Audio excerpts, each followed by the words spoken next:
Here's what it boils down to for me. A couple of things that feel pretty good to be able to say definitively. The Miami Dolphins tonight had one offensive play of any particular consequence. One Tyreek Hill play made it look like Miami may make this a game.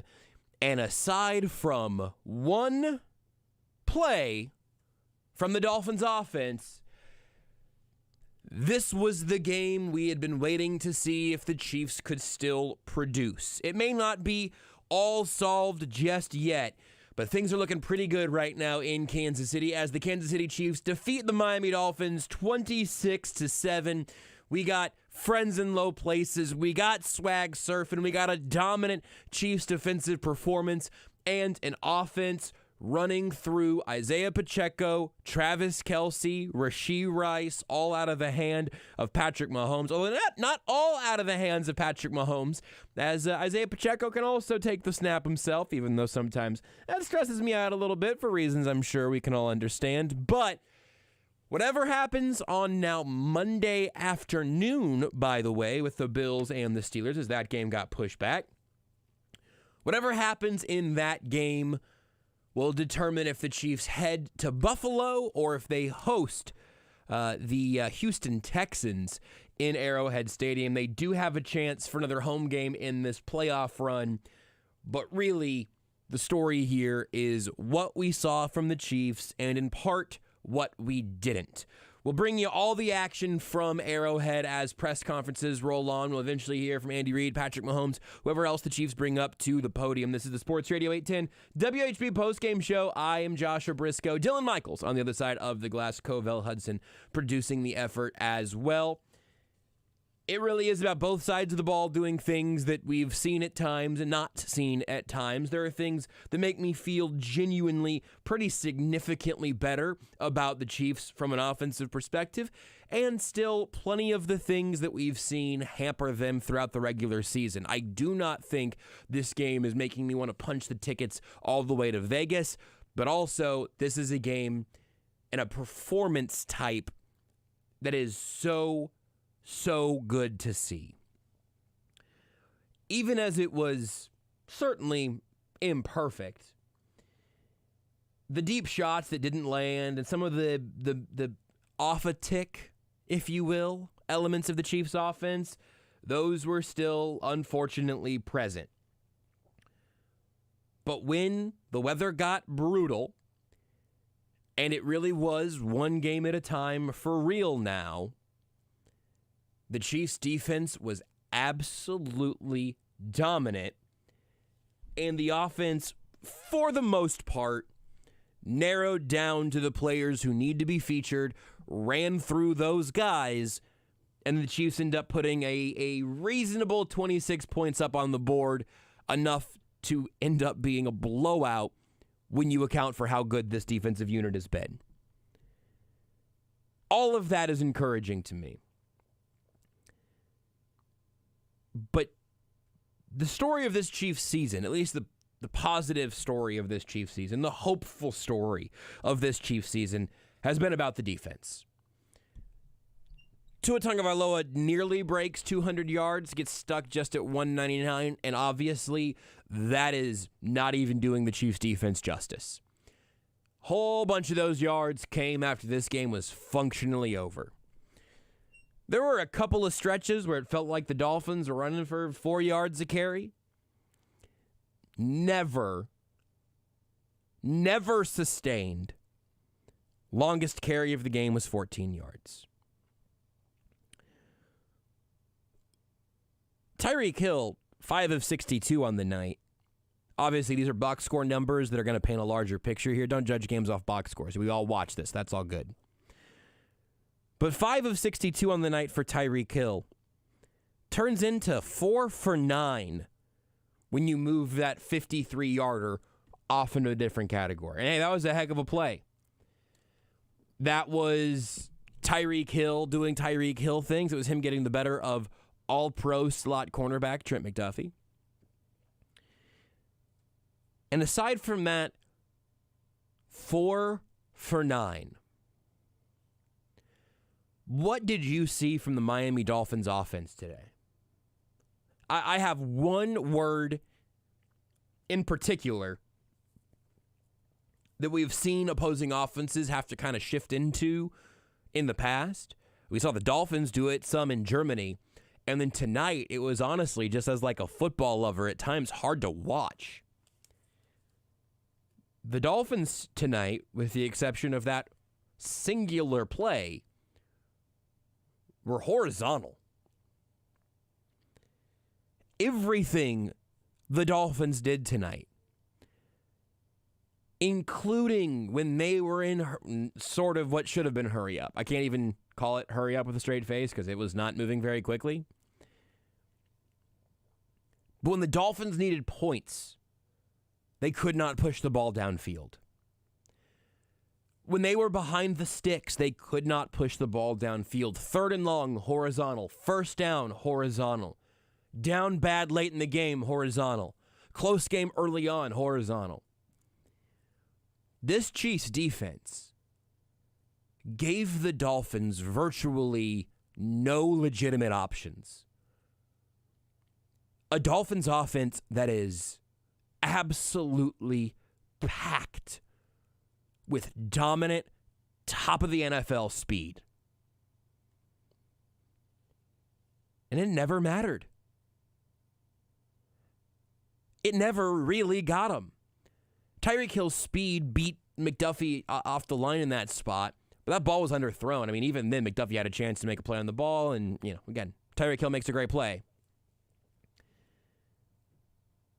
But the end result is that you're going to remember, and this is partially the story of the back half of the year for Miami, you're going to remember a toothless Miami Dolphins offense because the Chiefs just gave them absolutely no bite whatsoever. And whether it's Houston, who put up 45 points on the Browns defense today, whether it's Houston and Arrowhead or Buffalo in Buffalo, again, those are the two ways this could go for the Chiefs. Either way, next week we're going to be talking a lot about where this Chiefs defense can set the standard, what they can do in terms of a stabilizing force for a team that has had so much inconsistency, so much instability this year. They just dominated a Dolphins offense in particular that was supposed to keep them in this game tonight. Let's flip it around real quick, then we'll start taking some calls. We'll get to the press conferences, and we'll keep chugging along here because there's a lot to talk about, but I don't even think this game is complicated. There are a lot of players we can highlight, systems that worked or didn't work on either side of the ball, but I think this game is pretty easy to break down and to understand because the Chiefs were better when either unit was on the field. Chiefs defense 100% legit. Dolphins offense does not have excuses here other than it just has all been horizontal. They've had issues in the back third or so of the season. Obviously, they had the AFC East, let it slip through their fingers. That's why they're playing this game at Arrowhead tonight anyway. But the Chiefs did not give the Dolphins a moment for a get-right game. If you really want to itemize it, you could probably say there were a few plays where the Dolphins had a successful play just by success rate and stuff like that. But they had one meaningful offensive play tonight. Everything else was Chiefs defense with a win. Incredible. To the other side, man, it was nice to see Patrick Mahomes with time again. It wasn't every play, but frequently enough, it was just nice to see Patrick Mahomes back there with time to survey. Now, as has been a theme of this year, it's not as nice to watch Patrick Mahomes back there with time to survey and nowhere in particular that he seems to want to throw the football, with no one being open. We had a few of those reps tonight as well. But Mahomes got to look comfortable in a pocket again. This is a little bit of a just a seed to plant for the rest of the week and going in the next weekend and all of that. I know I'm looking ahead. I don't want to do I'm not doing Bills and Texans preview, but just for the way the Chiefs asserted themselves tonight and what's going to come next throughout the playoffs. And man, isn't it nice that we are talking about the next playoff game? Because this could have been it. The season could have ended tonight. I had the thought of what happens with a show tonight if the Dolphins win this game. Because it would have felt like an unceremonious end to an unceremonious season. But I didn't think about that again very long after the game kicked off, if I'm being honest. But for the Chiefs offense here, with Donovan Smith in his first game back, and Juwan Taylor, who had at least one or two penalties that were legit, and the block in the back that was bull bleep, and that we can talk about if we want. Defender was falling. He got pushed to the back, dominoed into the guy he ended up blocking, who turned his back. Whatever. That penalty I thought was unnecessary if we're keeping it nice and clean. But this Dolphins team was out of edge rushers. I mean, just no pass rush to speak of. So Vic Fangio dials up more pressure packages and trying to get to Mahomes with extra guys is always a bit of a catch-22. The Dolphins just didn't have a choice. I guess, as has been a common thread this year, I am more impressed by the Chiefs' defense than the Chiefs' offense tonight. But I don't know that the Bills have the edge rushers to change the offensive line's fortunes next week if they end up in Buffalo. Houston might, I don't know. It's not like you're going to have the Max Crosby versus Wanya Morris sort of matchup. And again, that's something we can talk about once we know when the games are set. But we talked about this some yesterday and Thursday even, I think, in the zone. Some of the matchups that the Chiefs had in this game that were accentuated by Dolphins injuries, I felt like really offset some of the Chiefs' own struggles this year. Inconsistent tackle play, I bring you old, inconsistent pass rushers. And offense with some explosive pieces on the outside, I bring you maybe the greatest duo of cornerbacks in football. I would tend to think that Trent McDuffie and L'Jarius Sneed are the best duo in football right now.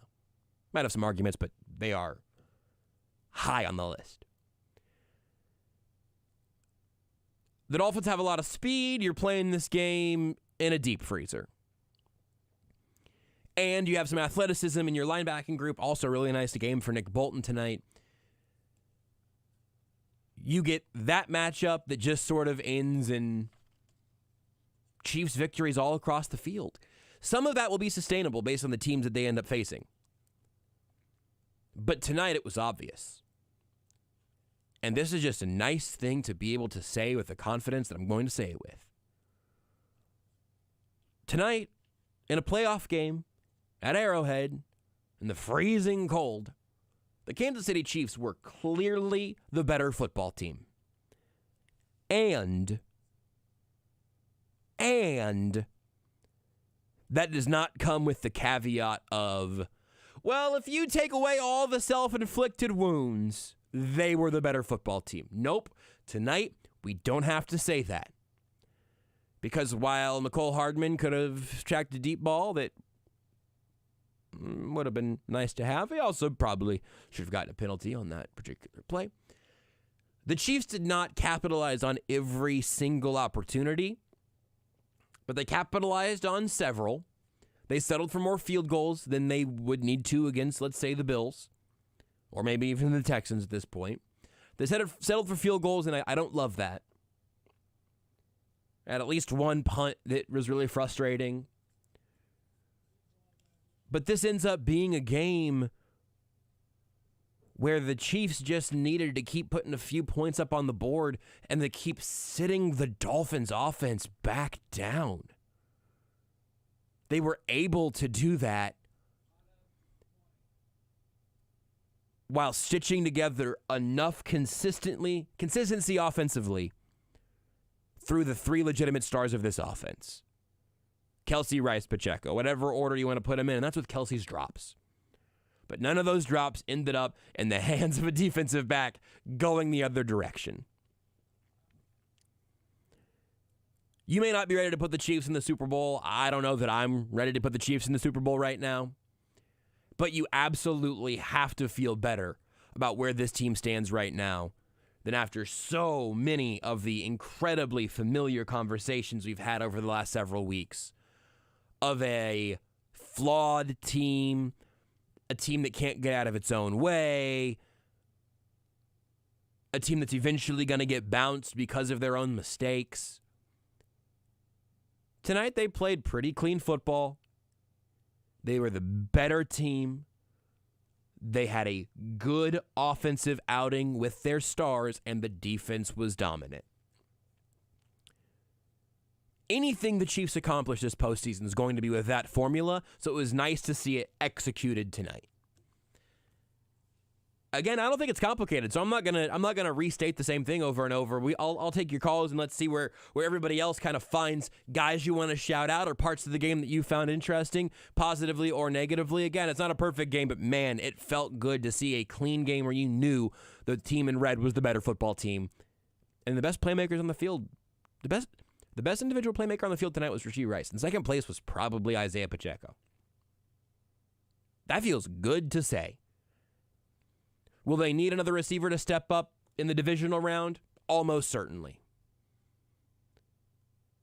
But this defense is exactly who we thought they were. And Rashee Rice continues to evolve into the guy we hope he will be. That's a good place to be after one playoff game as the Chiefs beat the Dolphins, advance to the divisional round, and we all get to enjoy 2 games tomorrow and 2 games on Monday, knowing that the Chiefs are going to be playing in the divisional round. Plus, real quick note, if the Bills do advance, the Chiefs go to Buffalo. For all the talk about the Chiefs in rest timelines, the Chiefs all of a sudden would have 2 days extra rest on Buffalo. Something to think about. Because they'll now play on Monday, and the Chiefs got the Saturday slot. So hopefully everybody was able to follow along with our friends at KSHB 41 because, adjusting to the peacocking of it all was probably an endeavor for some. I was, of course, just watching it on TV and here, but I'm sure there are people listening via the 810 app and on 810WHB.com who may have been streaming the peacock side of it all. I saw a little bit here and there on Twitter of people having some issues, but hopefully it wasn't any sort of grand outing. Regardless, we're cooking out here. We're inside, which is good. I've seen Mick on my TV screen. It looks like he is most likely freezing in a way that I do not envy. I imagine also by now, Arrowhead is empty, by the way, understandably. No reason to dilly-dally. But if you're in your car right now listening to this show as you just pray for the quickest warming of your car's engine and heating system as possible, Godspeed. Congratulations on being out there for what will be a game that's fun to tell stories about once you can feel all your digits again. So let's go ahead and break into the phones and see where everybody else wants to highlight as the Chiefs are victorious in the wild card round. We are talking about a Chiefs playoff victory after a season that has had so many ups and downs. And we open it up with George. George, you're on 810. How you doing? The most valuable players of this game was the long snapper and holder for Butker. Yeah. Because anything could have gone wrong there with that weather, especially with the field and that corner not being as great as it should have been. And that is something that maybe should be investigated if we do have another home game, because that's not good. Yeah, and look, the whole tarp situation pregame and everything, the grounds crew at Arrowhead always seems to do a tremendous job. They've got the heating mechanisms in the field and everything, but I have to imagine there are special challenges that come up every time it gets to negative whatever, 30 wind chill. Yeah. Also, so Travis Kelce gets one deep throw, doesn't quite catch it, and then they just do the short stuff to him. Yep. Why? I don't know. You need an intermediate target, and again, a lot of this game felt like it was kind of happening in that space. I think that's where this team's at its best right now, because that's where Rice and Kelce can both find their matchups and create some space. I just wonder what conversation Taylor and Travis are going to have. You blow it again. George, I appreciate you, my friend. Look, we got to see Taylor Swift swag surfing and with friends in low places. That's pretty good stuff. Next up, we got Kyle. Kyle, you're on 810. How you doing, Kyle? Hey, I'm doing good, Josh. Thank you for taking my call. I hope you stayed warm during the game. I've been balmy this whole time. I'm doing great in here. Yeah, same here. I watched the game at my house, so I didn't brave the risk of the weather. Hey, there's 3 points I would like to make. One is the offensive line and the defensive line won at the line of scrimmage, and Tim Grunhard always says, I remember against the Cincinnati Bengals, he said, I would like the Chiefs to go down and punch them in the mouth. That's exactly what the Chiefs did tonight at the line of scrimmage. The offensive line, when we ran the ball, they punched the Miami Dolphins in the mouth at the line of scrimmage and gave Isaiah Pacheco some good room to run. We needed the run game to work tonight because the passing the ball was going to be difficult. And I thought Pacheco and the offensive line did a fantastic job. I have to give credit to that. That's my first point. Second point is Rashid Rice and Travis Kelce. I know Travis Kelce had a few drops, but I'm not concerned about that at all. I think he'll fix that, no problem. But Rashid Rice had a heck of a game, and if we didn't have Rashid Rice out there, I think this is a whole different ball game. McCole Hardman, I was a little bit disappointed in him, but overall, I thought. But the main thing is the offensive, and then defense. Defense, I thought punched the Miami Dolphins, one at the line of scrimmage as well, and we were getting to Tua. So I'll listen off the air and see what you think about the 3 points I made. Thank you so much, Josh, for taking my call. Kyle, I appreciate you as always, sir. No, I'm with you. That trio, Pacheco, Rice, and Kelce, huge. A little disappointing in that Hardman deep shot, absolutely. But the trenches, let's just take that one to another level too. Absolutely agree. Again, the Dolphins being banged up, which is part of the equation.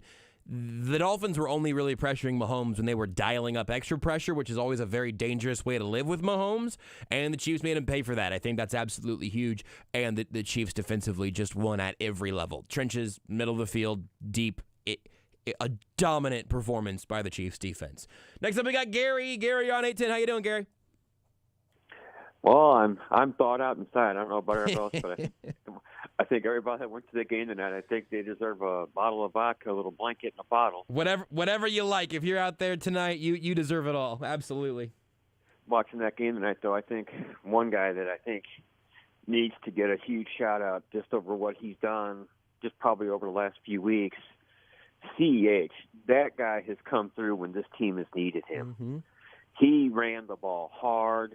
The one where he carried the guys for 12 yards, I thought that was Pacheco, but yeah. He said that was him. I about passed out, but I think that's a guy that I think they should lean on a little more. I mean, yeah, he had the fumble at the end, but I'm surprised it didn't happen sooner in the game from somebody with the conditions as they were. Looking at the offense, though, I don't know. You get deeper into this, defenses get a little better. They can kind of take what you do away, especially when you have as few weapons as we do right now. But Kelce has got to get it going. I mean, the ball's going. He looks like Kadarius Toney. The ball's going through his hands, and then the 2 shots to Hardman tonight. He should have had both those balls, and I don't blame Mahomes for being mad at him on that. And Mr. Penalty, Jawan Taylor had to chip in tonight. The block in the back was kind of tippy, but that defense, yeah, they had the one big play to Hill, but that defense is legit. Because that was a healthy offense they were going against tonight. There was nobody out. I mean, and they shut that offense down. And you're going to need that going forward no matter who you play. But that defense, I think they showed tonight they're legit because, like I said, that was a very healthy Dolphins offense they saw tonight. But the offense, it is what it is. But defense rules the day. I'll hang up and listen. Great show, Josh. Gary, this brings me great joy to say I think I agree with every single thing you just said. The fact that I was saying those words honestly made it hard for me to say them all because usually if you're a regular to this show, Gary's got, 3 or 4 things and there's always like one that I love, one that is not my opinion, and then a couple that we kind of work on. Gary, clean game for you as well by my personal scorebook. That 12-yarder that Clyde had wild, really legit. Like he goes through the arms of David Long trying to bring him down and just pushes the pile, flexes at the end. Clyde Edwards-Helaire power back is not something I expected, and especially like I don't necessarily want them to draw more Clyde touches, but in a world without Jerick McKinnon on this team right now, he's on IR and doesn't like he's coming back. Matt Derrick had the scoop on that, the surgery and everything a little bit ago. Clyde needs to be able to be a part of this offense. It is a 2 running back backfield right now. They have not gone down the line to P. Ryan anymore or anything like that. I think that is a very cool thing to see from Clyde. Kelsey can't be dropping the passes he was dropping. That's really frustrating. The Hardman misses, really frustrating. Juwan Taylor, the penalties that counted, or the penalties that were properly called, very frustrating. I agree. I think the block in the back was really weak. Not just that it was like barely a block in the back. Again, Taylor got pushed in the back. The defender had turned his back to him. I just think a bad call, looking for an excuse to call that, but whatever. Some of those Juwan Taylor penalties were totally legit, and you cannot argue them, but the defense is legit. As much as the Dolphins' defense was banged up, I think that can be a part of the game, and in the way that we talk about how the Chiefs' offensive line looked really good against subpar competition because of how banged up they were. But the Chiefs' defense, against everything the Dolphins brought, preparing for this game when there's no reason to hold anything back. They had Hill, they had Waddle, they had Achane, they had Mostert. That is a dominant defensive performance. Next up, we go to Travis. Travis, you're on 810. How you doing? I'm doing good, man. I'm nice and warm. We watched the game from the house, so I had tickets to go and decided not to. So. I think it's a reasonable choice you made. I agree. So I'm going to be completely optimistic. I called last week with the week before with Cincinnati, and I was encouraged with the offense. Man, I think they've played 2 back-to-back really good games on offense. I know they're kicking field goals, but when you really look at how the game went, I mean, like you pointed out, I mean, how much different does the game look if Pat's got 2 touchdowns instead of the 1, right? 2 for Rasheed Rice. And then on the one where Kelsey drops, he's got to make one guy miss, and he's probably scoring there. Both passes to Hardman. I mean, and this goes. I mean, I don't want to harp on the negative, but just real quick, I've been pissed about this all night. When you're evaluating a wide receiver, him being able to track his football should be one of the things that you look at. Yeah. I've never seen a guy that just is – I mean, when your quarterback is saying look up, that is just like a massive indictment on your inability to do your job as a pass catcher. But I felt good about the offense. They ran the football. I mean, outside of Juwan Taylor showing up at times, I think the block in the back was an egregious call. Should have been pass interference against Hardman. Yep. That should have kept the drive going. I mean, I'm going to be honest. Like, I'm not about blaming the refs for things, but the refs cost them points tonight. They didn't cost themselves points. The refs, in my opinion, cost them points. And when I look ahead at either Houston or Buffalo, I mean, look at Buffalo, man. Do they really scare you? They don't scare me. How insane is it going to be if they go on the road to Buffalo and all this talk about we want to see Mahomes on the road in the playoffs and he sends Josh Allen home again in Buffalo? They can do it with this defense. Yep. Buffalo's just as beat up as Miami is. I think they're going to make it to the AFC Championship game. Whether somebody knocks Baltimore off or not, I felt really good about tonight. The team, Pat looked comfortable. They were pushing the ball downfield. They looked different tonight, in my opinion. So I think they'll get the red zone stuff figured out. Some of it was on Andy Reid. That stupid, what was that reverse sweep thing? I don't know. Hardman so frustrating. That was just dumb. Yeah. Like he's got to not do that stuff. But I don't know. I felt good, man. Like the defense is legit. I think the defense can shut down anybody. I mean, Dolphins number 1 offense in football, and they made them look stupid tonight. So. Travis, I love it. I love it too, man. I appreciate it. I'm with you. I think on all that. I'll hold my my prediction until I know where they're playing. But Buffalo scares me in like a chaotic way, right? Of like I really don't know the highs and lows of it all. I would be happy from the Chiefs' perspective to end up having Buffalo be the matchup, just because you know that they're the multitudes that they that are within Josh Allen. There's always a chance that you all of a sudden are going to an AFC Championship game because Josh Allen had like 3 horrendous passes in a row. And there's a chance you're going home because Josh Allen just trucked your defense. But yeah, I think that matchup could be an absolute blast. I'm with you. The tracking the deep ball thing, it is really frustrating that a team with Patrick Mahomes can't find a receiver who can track a deep ball. That sucks. The refs absolutely missed things tonight. That sucks. It looks very different if Mahomes has multiple passing touchdowns, I think. And again, that can go to the receivers and the refs, not Mahomes. Mahomes was better than his stat line tonight. Just keep that in mind when you see 262 and a touchdown. He was better than that. This was a very, very good night for Patrick Mahomes from just, the one time watching it live. I'm excited to see, on further review, but everything you'd want to see from your franchise quarterback in a game like that. And the red zone thing. That's what you'd pick on, right? The red zone is the frustrating part because if that's not a problem, this is a bloodbath. And if the red zone isn't a problem next week, whoever they play, I'm taking the Chiefs to beat whoever, which is a pretty sweet spot to be in.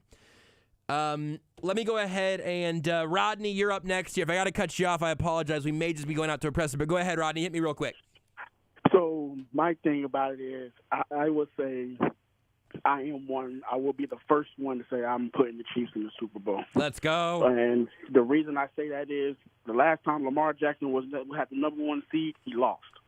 Yeah, like everybody wants to say, put this whole nacho on Mahomes. I believe it when I see it. Well, I need to see Lamar Jackson win a playoff game at the number 1 seed. One thing and I'm not scared of the Bills. The Bills are literally a coin flip. No pun intended. Yeah. Because if Tua was efficient for 2 drives, they could have lost that game. They could have lost that game last week. And they have to go against T.J. Watt in a relentless Steelers defense. The same Steelers defense that held a very difficult running game against Baltimore. So I'm not letting the Bills think, they could just run past the Steelers. Yeah, their offenses might not that good. Let me see them trying to stop Najee Harris then. Their passing might not be good, but let me see them try to stop Najee Harris. Well, I'm not writing the Bills to beat the Steelers so easily. Now that they have another day of rest for T.J. Watt, yeah, good luck with that. So, to me, Matt Nagy survived another week with me for calling plays for Rashid Rice. And you could tell he was calling plays for Rashid Rice because they was nothing but timing. Step back, throw it. I want to give credit to the entire offensive line. Even if you add the penalties on Javante, I'm not beating up on the guy. They saw more cover zero blitz than Mahomes ever saw in his whole entire career. Jesus Christ, man. But people need to realize Mahomes practices against Steve Spagnuolo. Yeah. The next guy who do a lot of blitzing every day. So, yes, he calls out the guy who's blitzing.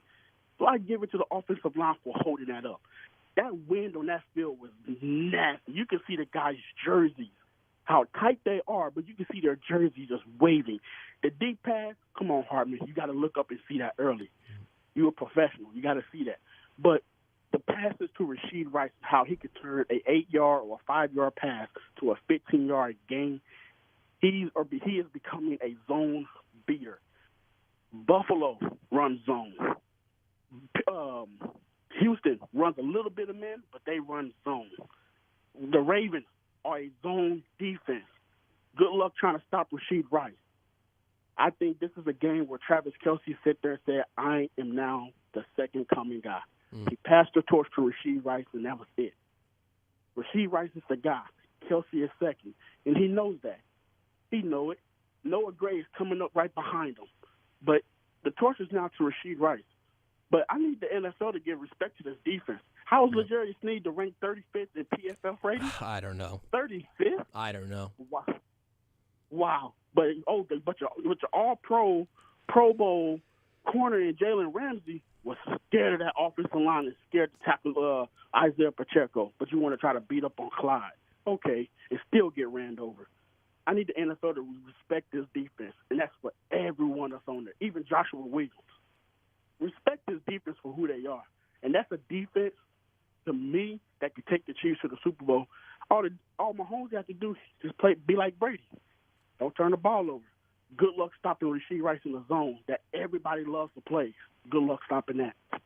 Thank you. Good call, Rodney. I appreciate you. I'm with you on pretty much all that. I like the vibes everybody's bringing tonight. It's a playoff victory for the Kansas City Chiefs. We'll take a timeout. When we come back, we will hear from Rashee Rice and George Karlaftis, Andy Reid, and Patrick Mahomes later on in the show as well. It's a Sports Radio 810 WHB Postgame Show. Joshua Brisco, Dylan Michaels, Coville Hudson bringing you the action as we look ahead a little bit to divisional round action, but really celebrate the fact that the Chiefs are moving on in the NFL playoffs.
Fence, as Kansas City's preferred fence company, has been serving the KC metro areas for over a decade, offering security and style. Call 816-863-6159. That's 816-863-6159. Or go to slagelfence.com for your free estimate. Again, 7 points to that Dolphins offense. I mean, in any form, that's impressive. But even as we've talked about the injuries on the defensive side for Miami versus where the offense ended up here, the Dolphins needed to be able to score in this game, put the Chiefs on their heels offensively, make the Chiefs be the team that had to make a few things happen on the offensive side, as that's been a struggle so far this year. They were not able to do it because this Chiefs defense it honestly felt like it was never close to a offensive breakout from the Dolphins. It was literally one play. I keep mentioning that, not to do the thing where sometimes, it's like, well, if you take away the 45-yard run, then they only average 6 yards a carry or whatever, right? That's a bad example because 6 yards of carry is still a pretty good day at the office if you're carrying the football, but you know what I mean. Go, we'll take away the one play, and then the resume looks better. I'm saying the resume is one play away from being bleeping perfect. Literally perfect. That's how good the defense was tonight against an offense, even as maybe the illusion came down a little bit later on in the year. I'll be really interested to see what this does for the Dolphins this offseason, for McDaniel, for Tua, all of that. But, man, just a fabulous performance. And I'll tell you what, again, if the Chiefs' defense plays like this next week, Houston, Buffalo, whatever, if the defense plays like that, if the offense can play a clean, functional game for Rashee Rice, Travis Kelce, Isaiah Pacheco, all, of course, captained by Patrick Mahomes, that team can win a Super Bowl. If they have 2 crushing turnovers, a pick 6, gifting the short field to opposing offenses, that team will not win a Super Bowl.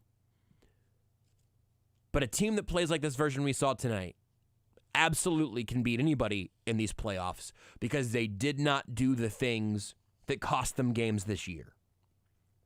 Got to be better in the red zone, no question. Eventually, another receiver is going to need to step up. Maybe it's 1 or 2 plays at a time. MVS had a chain mover. Justin Watson had one of his, at this point, standard sideline diving, sliding catches. Noah Gray with a nice 20-yard gain. I think at some point you're going to need somebody to haul in one of those deep shots, to track a ball over their head. But right now, this is good stuff from this Chiefs team on both sides of the ball. Captained, maybe not captained, but certainly succeeded on the defensive side by George Karlaftis. He's headed to the podium at Arrowhead. You're listening live right here to Sports Radio 810 WHB, Kansas City. Coming together, staying disciplined, so great team win. What's the big challenge for Tua and your passing? Just like you said, I mean, they got guys everywhere. They got all those skills. It's like a track team out there, They got a bunch of fast guys. They got a great O-line, running backs. Tua's great, can make all the throws. I think they were the number 1 offense, by all the metrics and whatnot. So they're a challenge every time you play them. But we had a good game plan going in. Spags was dialing up some stuff, so it was great.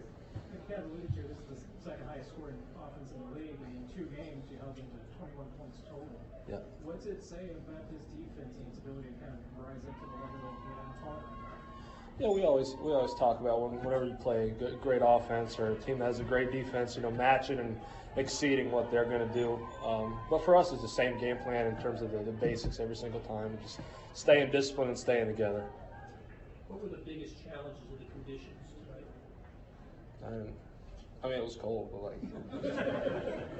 it's fine. Footing was fine, the field, and it was like hard at some points, but it wasn't anything crazy.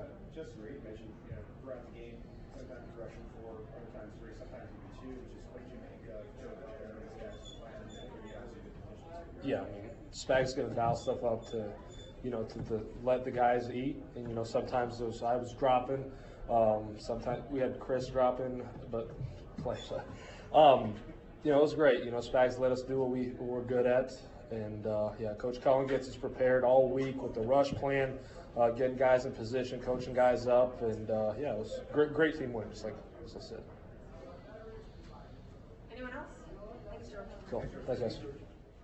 There's George Karlaftis live at Arrowhead here on Sports Radio 810 WHB Kansas City. Expecting Rashee Rice up next, so we'll stay in a holding pattern here real quick, and then after Rice will begin. If you're on hold right now, we'll take your calls before we will hear from Andy Reid, and then even a little bit Patrick Mahomes. But next up should be Rashee Rice. I don't want to take a call and then have to cut you off because I am very excited, very interested to hear what Rice has to say about his game. He ends up with 130 yards on the day, 8 receptions, and the touchdown. Of course, even some of the highlights that didn't end up counting in the stat sheet. Just a really, really excellent game for Rashee Rice. In fact, I'm going to go ahead and give him the green light, brought to you by Green Light Dispensary. A stupendous performance in the rookie's first playoff game, brought to you by Green Light Dispensary. Outstanding customer service, superior product, and continuously voted Missouri's best. Open 7 days a week. Find a location near you today at greenlightdispensary.com. I tweeted this out during the game, and I think some people didn't get it. Most people did. I hope the Chiefs treat Rashee Rice like a wide receiver 2 this offseason in terms of how they're building out the roster, because I think letting him be the long-term secondary option in this offense, and especially if next year you're talking about, I'm getting greedy and we're getting ahead of ourselves and getting into off-season mode, but we're talking about Rashee Rice. You give me Mike Evans, Travis Kelce, and Rashee Rice next year. That's an offense I'm comfortable hearing from. I'm also excited to hear from Rashee Rice right now, live from Arrowhead. Obviously, it's real cold out there, but as far as us, being the Chiefs, we just kind of took a different look and another step for this game. Could you tell the level of intensity raised? Yeah, 100%. Just from when we started practice, we had a jog through, and it was not a jog through. We was going full speed, so I just kind of could tell right there. What happened with your ankle on the sideline, and just how are you? I'm fine. I just kind of tweaked it on the sideline. There's a lot of dirt over there, and the dirt's real hard from the cold weather right now, but it's all good. Did you just kick down into the turf and it felt like you were hitting concrete, or what happened? I'm pretty sure my right leg got hit, and I probably just tripped myself on the play, trying to get the first.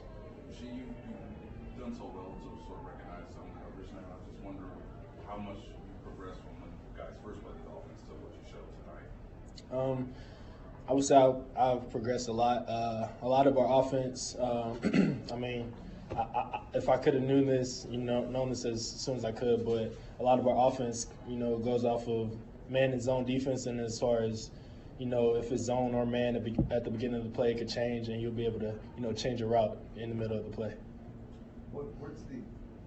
From the start of training camp to today, where do you think you've made the most growth that allowed you to have a game like you had tonight? I would say just taking everything that I'm learning in the meetings and being able to translate that onto the field in practice. That first drive you had, kind of got used to acclimated to the weather a little bit, but then you end up getting a touchdown. It's always through that first drive how you get acclimated, both the weather and getting acclimated for Miami specifically. They were in zero a lot of the time. You've seen that today. And, when they're in zero, we know that Pat's going to get the ball out quick. So it's best for us to get open as fast as we can. And, just being able to know how to get open as fast as you can on certain routes, that's all we had to do on that. Similar to the Cincinnati game, you guys are moving the ball. The comfort level that you guys have, you seem to be showing moving the ball down the field.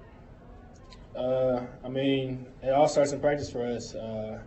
We just gotta take it day by day, to be honest. The past, everything that happened in the prior season, before this postseason, it's all gone to us, and we're just looking forward to the next game. There's been a few rookie records for the Chiefs now, receptions this season, now yards in a playoff game. How does it feel to be able to put your names in the record books for a franchise like this in a rookie season? It feels great. I'm going out there to just get a win, first of all, but everything else just comes with it, and I look forward to keep putting my name down as much as I can in this program and stay here. Rashee, have you ever played in a game anything like this? The conditions, the weather conditions, anything close to it? Not at all. How do you feel like you handled it? Just showed. Everybody out here was playing for each other, so it was just like we just put the weather to the side and knew that the team, our opponents didn't want to be here, out here in this cold as much as we did, and so we just took it to the chin and showed our love for the game. I don't know if you were in the huddle or not, but were you in the huddle when Patrick's helmet cracked? Yeah. Tell me what it was like to see that, and I guess how did he sort of react to it? He knew his helmet was cracked. He just tried to go to the next play.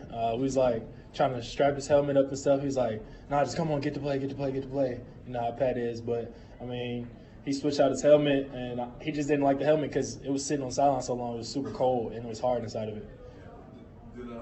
Have you ever seen that before? A helmet crack? Yeah. No, I don't know. I don't know what's up with Pat. I don't know how his helmet cracked or nothing like that. I got to go watch that play again for real. Rashee, is there a moment that you're already talking with your teammates about, man, that call was crazy from today? Yeah, to be honest, from our defensive side, Snead, when he jammed Tyreek Hill, that was a great play for me to just be able to watch on the sideline, you know what I'm saying? Was it on y'all side? Or was it... Yeah, it was on our sideline. Yep. So we got first class seats on that one. As well as you guys, excluding the Chargers game, as well as you guys have been moving the ball the Cincinnati game and tonight, is there some frustration still in the red zone with not being able to convert more of those drives into touchdowns? Yeah, of course. Every time we get to the red zone, we expect ourselves, to score a touchdown.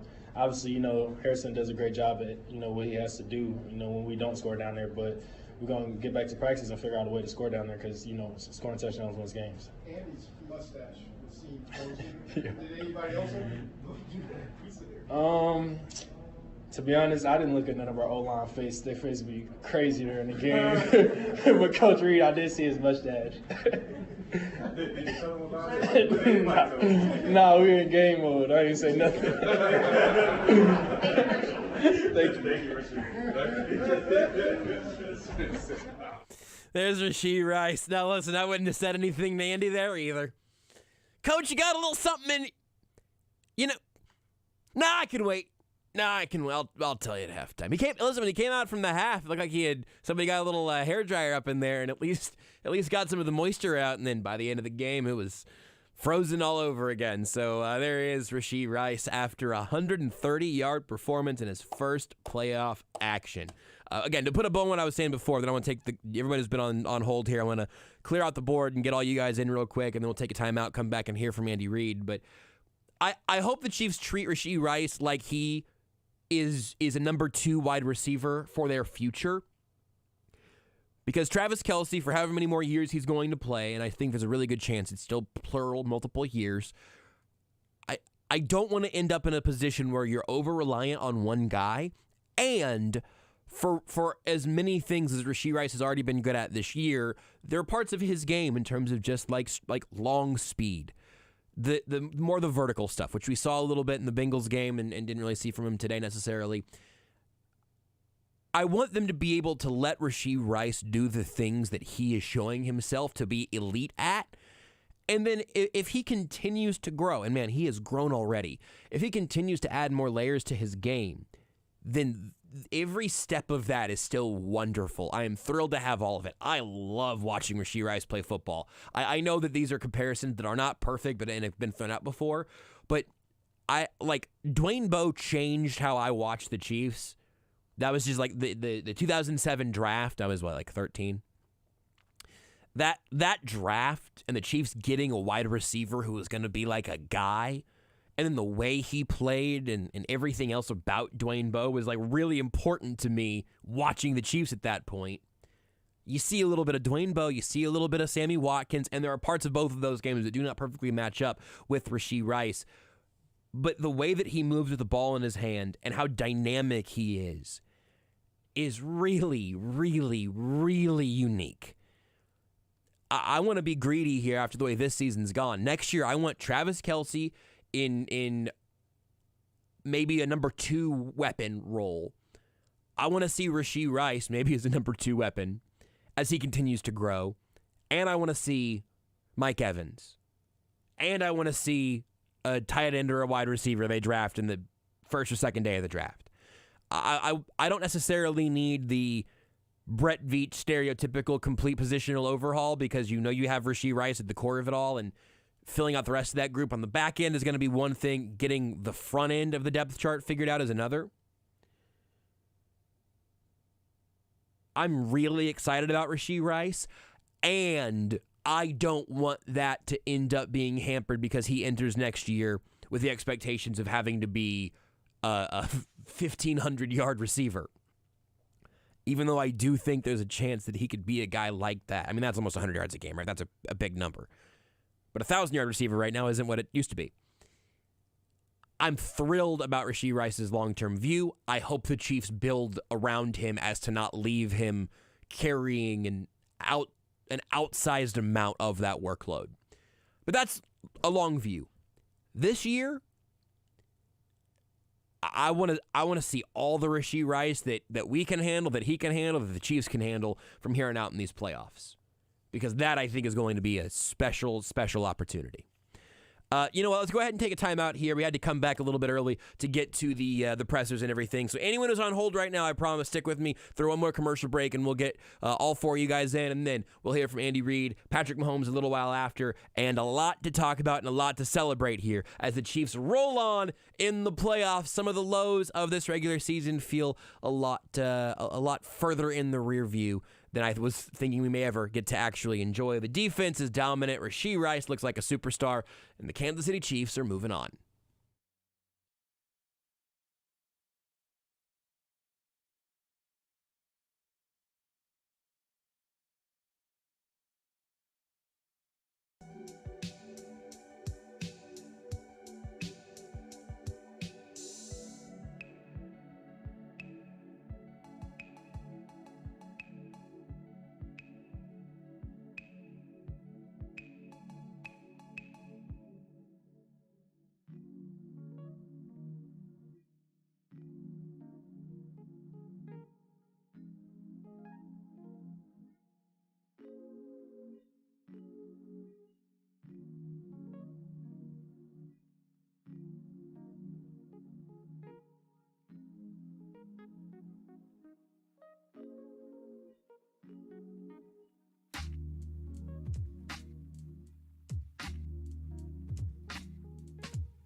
4th and 4, Mahomes.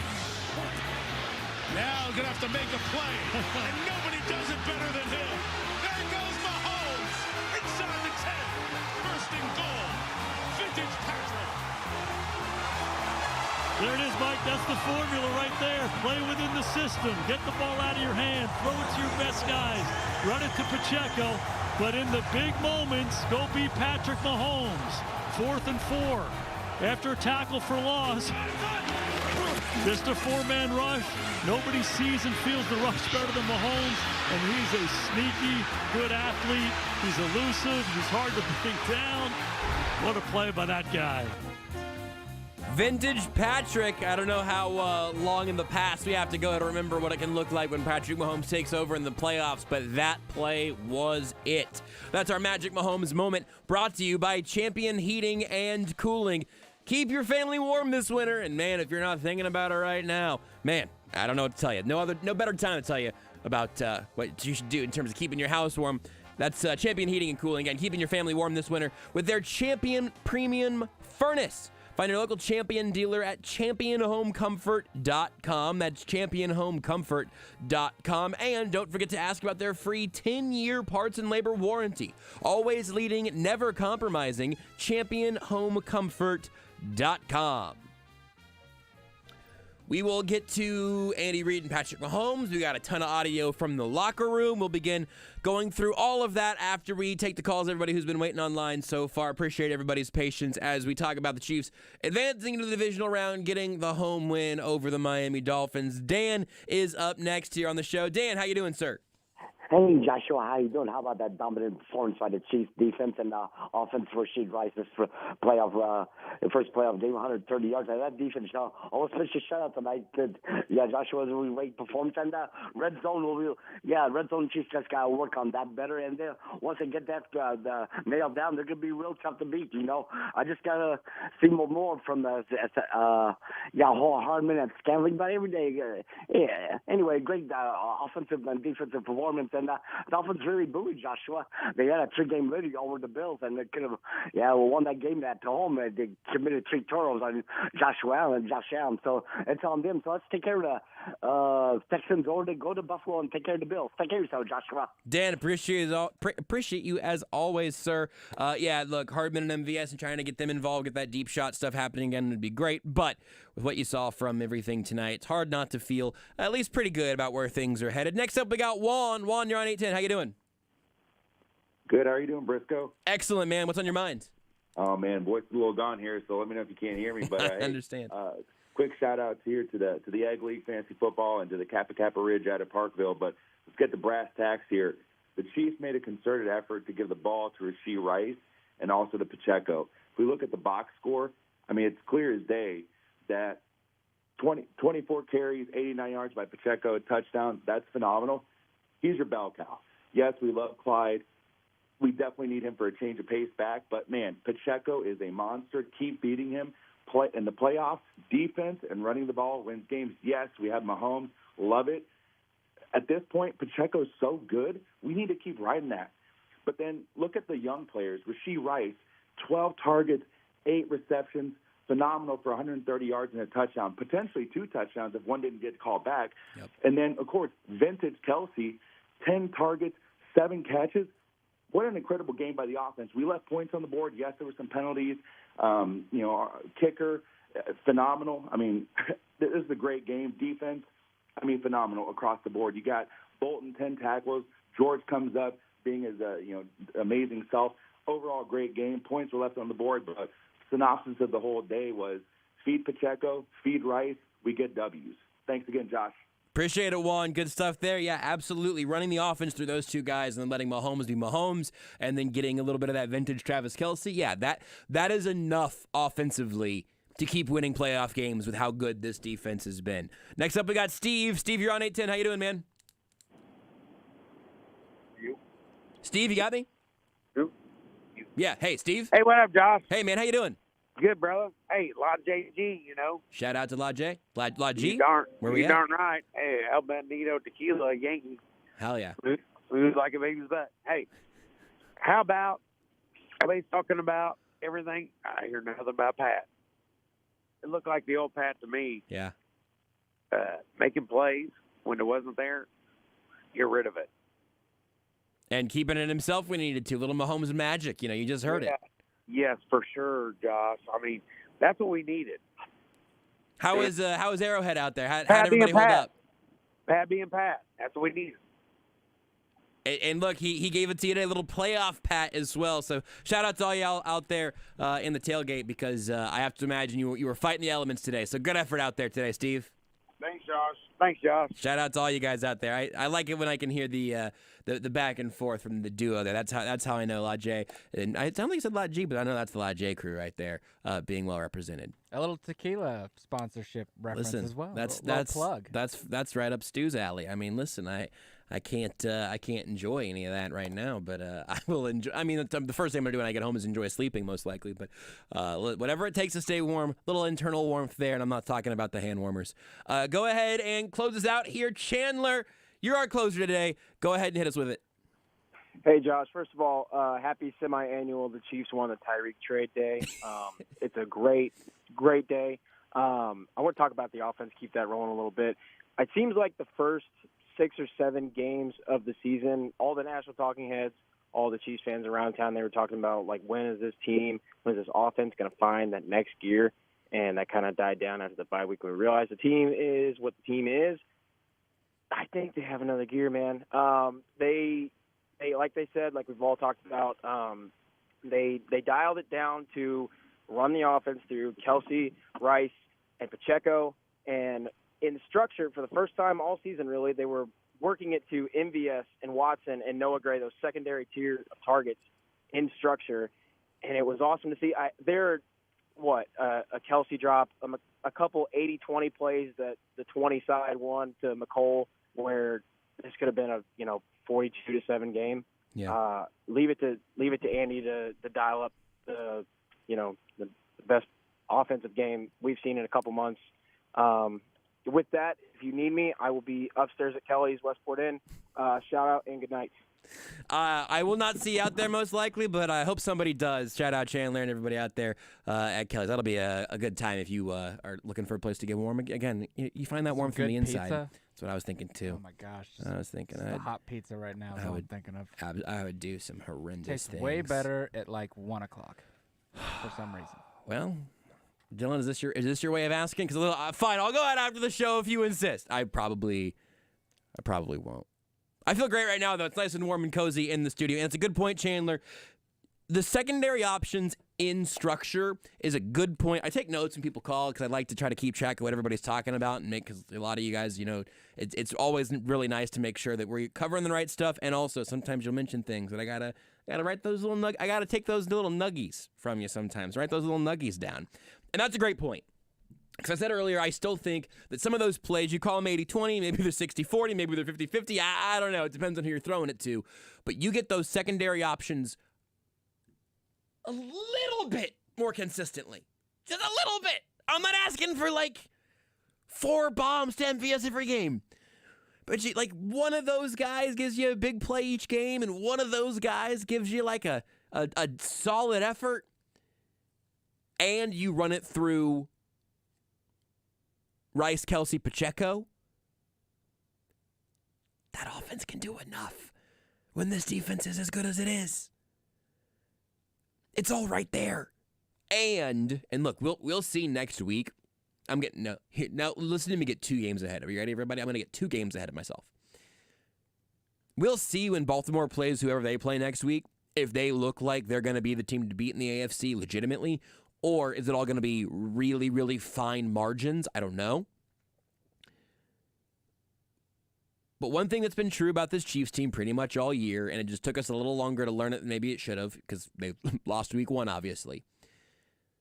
This team can lose to pretty much anybody by beating themselves, and with just a couple of really positive performances that are not huge outliers, and with the outlier of just don't start shooting yourself in the foot 3 or 4 times in this game. If you can take those self-inflicted wounds away, this team can absolutely beat anybody. And that's what's exciting about the playoffs. You get here, it's all in front of you. And yeah, if they have to go to Buffalo next week, if they play clean football, you get a couple of big plays from the Stars, and then you get the secondary pass catching options to step up in structure like Chandler mentions there. Yeah, of course I can talk myself into that. I'm not going to have to work very hard at all to talk myself into that. You give me the high-flying Texans at Arrowhead, I can talk myself into that. You're going to go to the up-and-down Bills in Buffalo? Yeah, of course. I'm here. I'm ready. I want to see it. And we talked about this yesterday in the zone. Jason was asking, what's disappointing or what's sufficient in terms of looking at the long view of the Chiefs in the playoffs. We all agreed losing this game would have been really disappointing. I'm adding that losing this game, I think, would have changed the way we talked about this team all offseason. It would have been dark out here. It would have been bleak. I think if they lose next week, it's still going to be lowercase d disappointing. Not blow it all up, don't trust anybody disappointing, but at least a little bit of a bummer. You win next week in an AFC Championship game in Baltimore, whatever. If upsets happen, fine. You get into one-game sample sizes. Wacky stuff can happen when you have the chaotic energy that the Chiefs have, that the Bills have, that the Texans might end up having. And I don't want to try to predict 3 games at a time because you say, well, they got to win these. They got to win 3 games in a row, 4 games in a row. They do, but you can't play them all at once. And even with all the variance, with all the uncertainty, this team in a one-game sample size with some real offensive weapons that are separating themselves from the pack, and a dialed-in Patrick Mahomes and a little bit of a healthier Travis Kelce, and this defense that is just simply damn good. Yeah, I'm not going to try to talk myself out of this playoff, this team being a legitimate threat to go all the way. They could also lose to anybody next week. Whoever it could be anybody. Doesn't matter. A few mistakes, they're going home. A few performances like this one, they're going to Vegas. Welcome to the playoffs, baby. It's exactly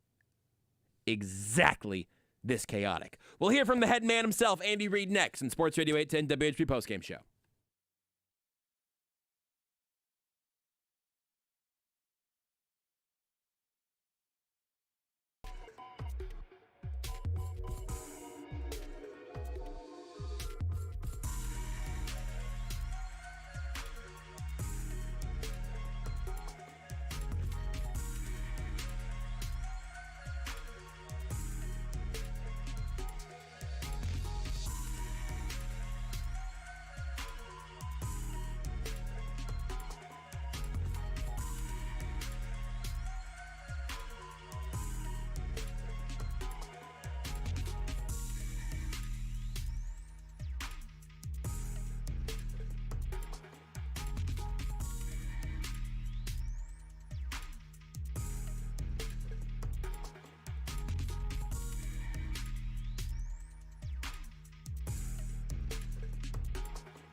number 87 and number 10, and this guy right here, Rashee Rice, the rookie out of SMU. He's been the most reliable outside receiver for them, and he shows it right there. He's just running the drag route across the field. Miami screws up the coverage. Mahomes is on time.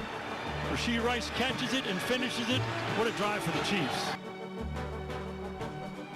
A tremendous rookie season rolls on for Rashee Rice.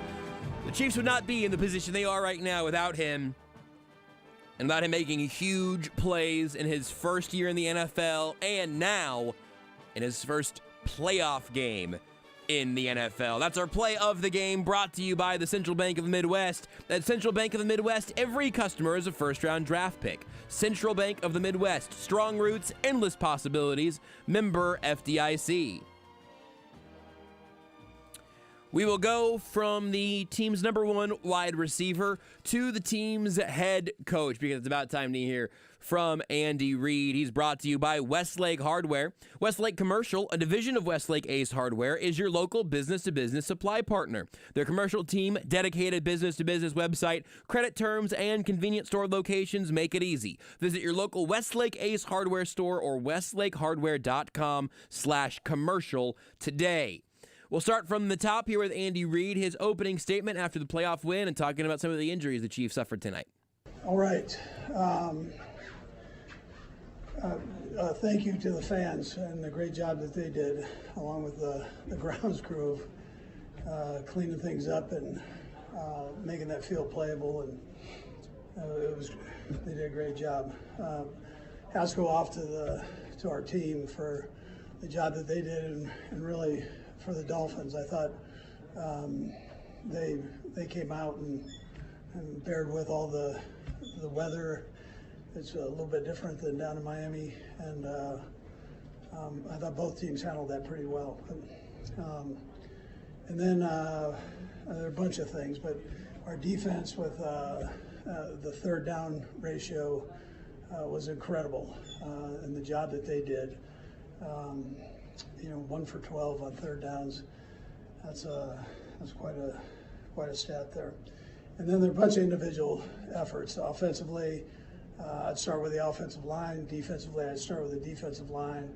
And then there were good individual efforts in there, whether it was George with a couple sacks that he had, Chris Jones, and those guys brought all their mad money with them. And then Leo on special teams did a great job. I think he was getting used to it on the second return and was feeling himself a little bit, but he did a nice job there on the kickoff returns. Rice, for his day, it's hard to believe that he's a rookie, but 8 catches for 130 yards. That's tremendous. Pacheco, 23 carries for 82 yards. Bucker kicking a ball that was like a rock out there, and the great job that he did. Bolton, another one with all those tackles that he had. And the biggest part, he's doing this with one hand. I mean, he's got cast on his other hand, and he was, at the same time he's leading that defense and making sure everybody's going in the right directions. Pat had a nice day just right from the get-go. I mean, I don't think they were anticipating us throwing the ball quite as much as we did, but we were able to come out and sling it. A lot of quarterbacks can't do that, what he did in that kind of weather. So, anyways, Kelsey, I mean, the list goes on. So it was one of those good days, and my hat goes off again to the Dolphins. The head coach, the coordinators, they've really done a nice job down there. A lot to go through in terms of the positives there, and well learned. You hear Andy Reid in a little bit of a better mood there tonight, which is also nice to hear as the Chiefs move on. The jovial Andy Reid post-game opening statement is a nice alternative to the way that some of these games have been going. Next up here from Andy Reid, you'll get a few questions about Mahomes cracking his helmet and all of that. But first, asked about when he knew that Rashee Rice was going to be a real part of this offense. Well, we were hoping that he was as good as what we saw at SMU, and I'll tell you the best part about him is he just keeps working. I mean, he's relentless with that, and he's got a good relationship. He's got Pat's respect, and he wants to do it the right way. I know how many times I've stood up in front of you and go, we're this close with him. He's getting better every week, and so I think we've seen that the last four games, 5 games. Andy, with Patrick's run, the play where he got hit and the helmet came off, is that a bit of a rarity to see? And would you rather see him slide, or you're good with him trying to make? Yeah, that was a tough one because he was going to get the first down, right? So, and then they missed a tackle. Then he got kind of caught in the washing machine, and once you go, now you're just survival right there. You got all those defensive guys, so you bear down on it and try to score. And is it a little bit sort of testament to his will to win that's how he's going to do it? Yeah, I don't think any of us in here have any question about that. But he just his will to win is ridiculous. So I mean, he's a great competitor. He certainly is, and look, I mean, talking about Rashee Rice there as well, just figuring out what he was going to be, and all the helmet stuff and Mahomes being Mahomes is all fun, but I think Rashee Rice is going to determine to a very outsized level as a rookie. He's going to determine a lot of things, how far this offense goes, and right now that makes me feel good, not terrified, that a rookie receiver is going to end up being not determining what this offense can be, but because that's still Mahomes first and then probably Travis Kelce second. But it's really, really hard for me to imagine what this offense would have ever looked like without Rashee Rice this year. And the fact that he's been as good as he has, and also that we all got collectively as nervous as we did when he went down on the sideline. Dude's been unreal. Next up here from Andy Reid, first question is about Steve Spagnuolo's game plan and what that did to Tua Tagovailoa tonight.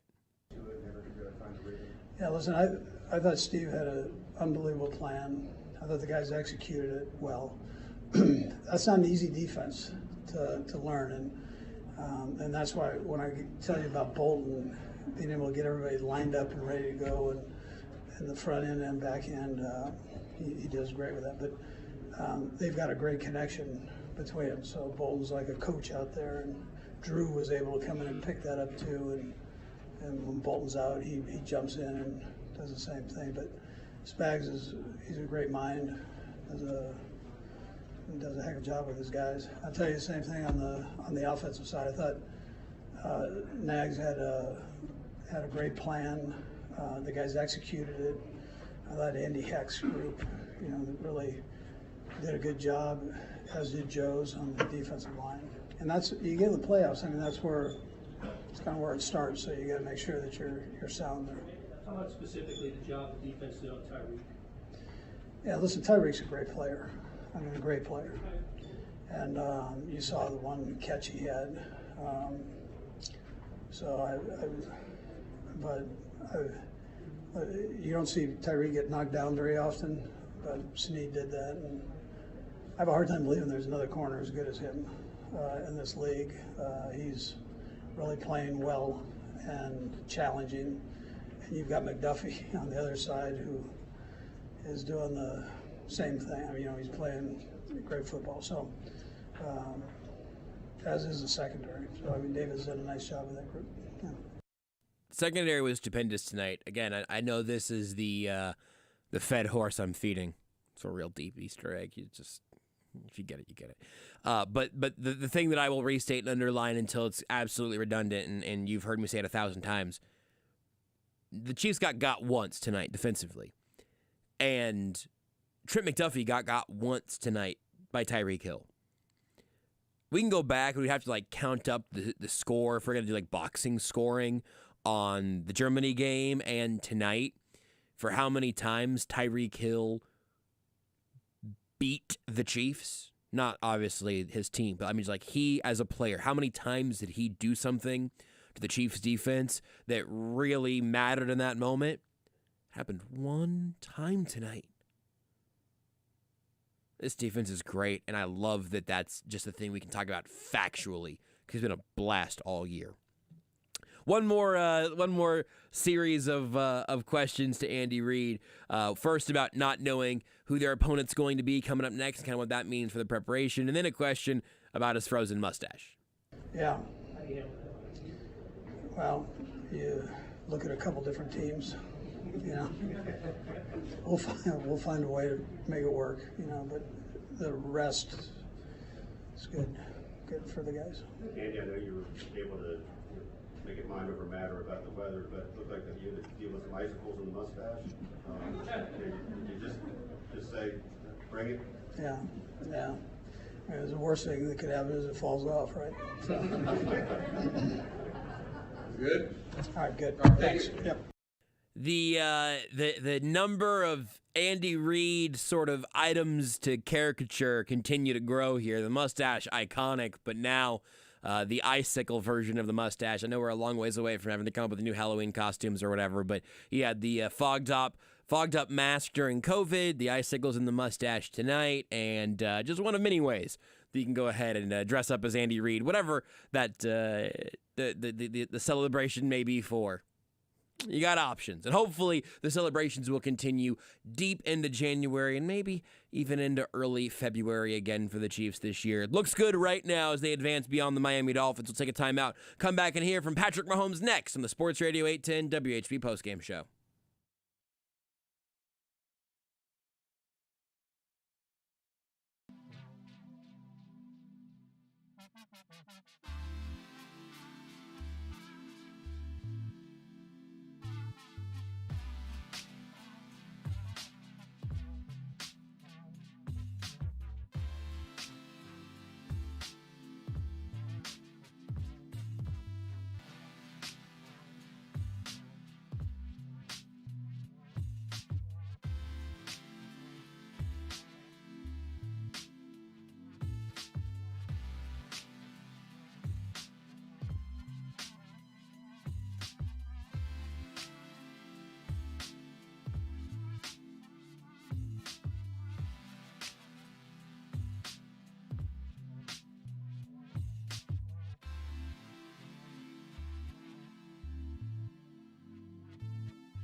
Pacheco fakes the pitch, bounces left, into the end zone.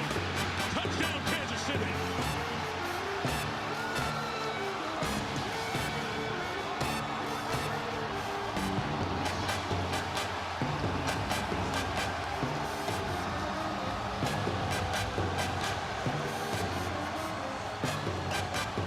Absolutely love how this Kansas City Chiefs offense has evolved over the course of this season and how they're playing this game, featuring certain players. But Andy Reid loves these kinds of plays down in the red zone. Hallmark plays for him over the last number of years. Pacheco executing it, finishing the drive.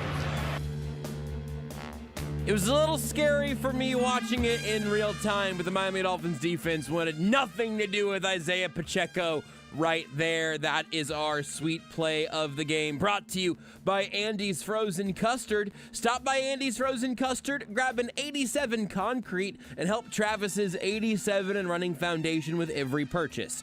Do good while eating deliciousness. Andy's, top your day with a smile.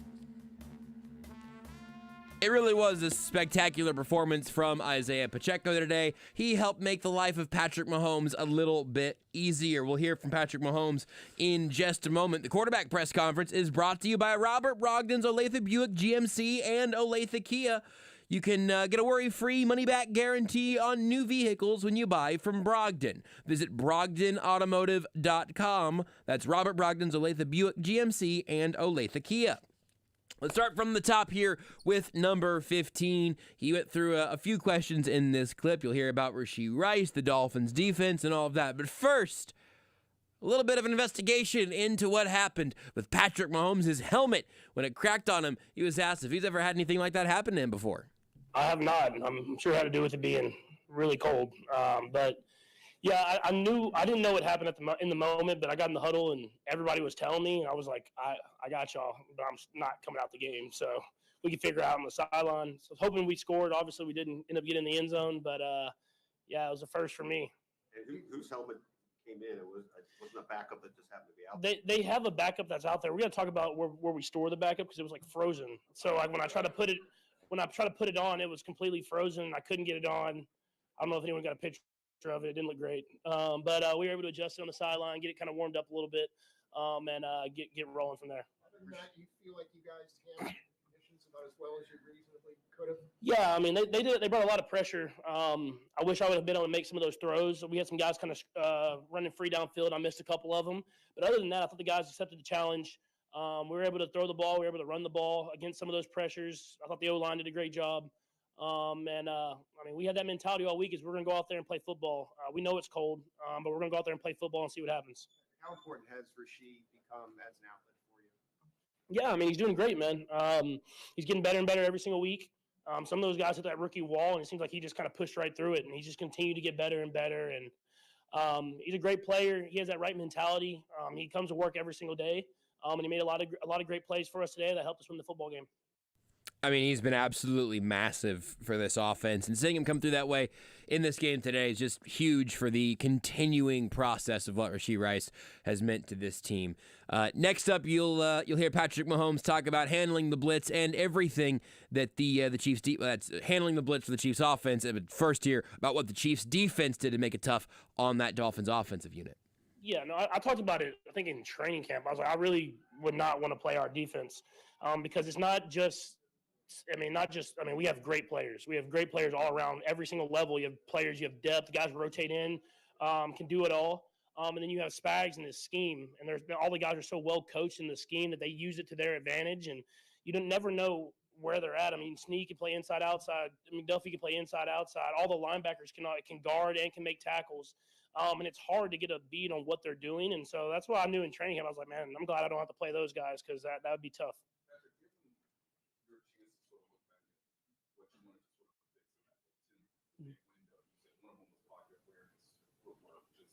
Because they're blitzing so much and the fact that you sort of found the right times when to go, just what worked for you, especially when you are surprised that maybe a team is blitzing that much?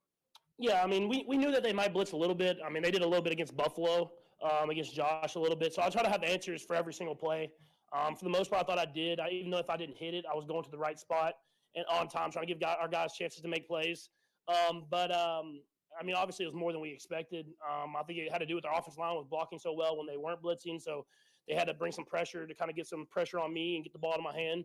I thought guys accepted the challenge well. Obviously, we gotta continue to get better in the red zone. We're getting down there, but we got to get in the end zone.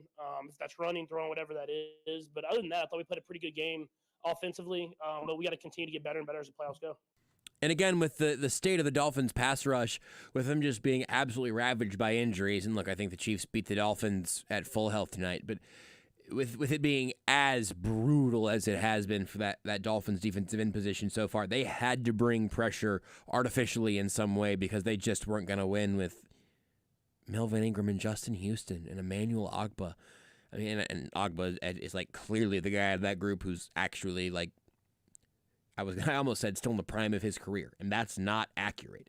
But he's not where Melvin Ingram and Justin Houston are right now, and I've loved watching both of those guys over the course of their careers. It's just about at the end for them. So they had to get creative, and the Chiefs handled it really well. Here, you'll hear Mahomes first up here, asked about not getting sacked in this game and how the protection held up. I'll go ahead and hazard a guess that he's going to be pretty complimentary of what that O-line did. Yeah, they did a great job. They did a tremendous job. I mean, when you have those extra guys and they're able to kind of block one but get a hand on another guy to give me time to throw the ball down the field, that takes kind of chemistry together. That takes guys just being accountable to one another.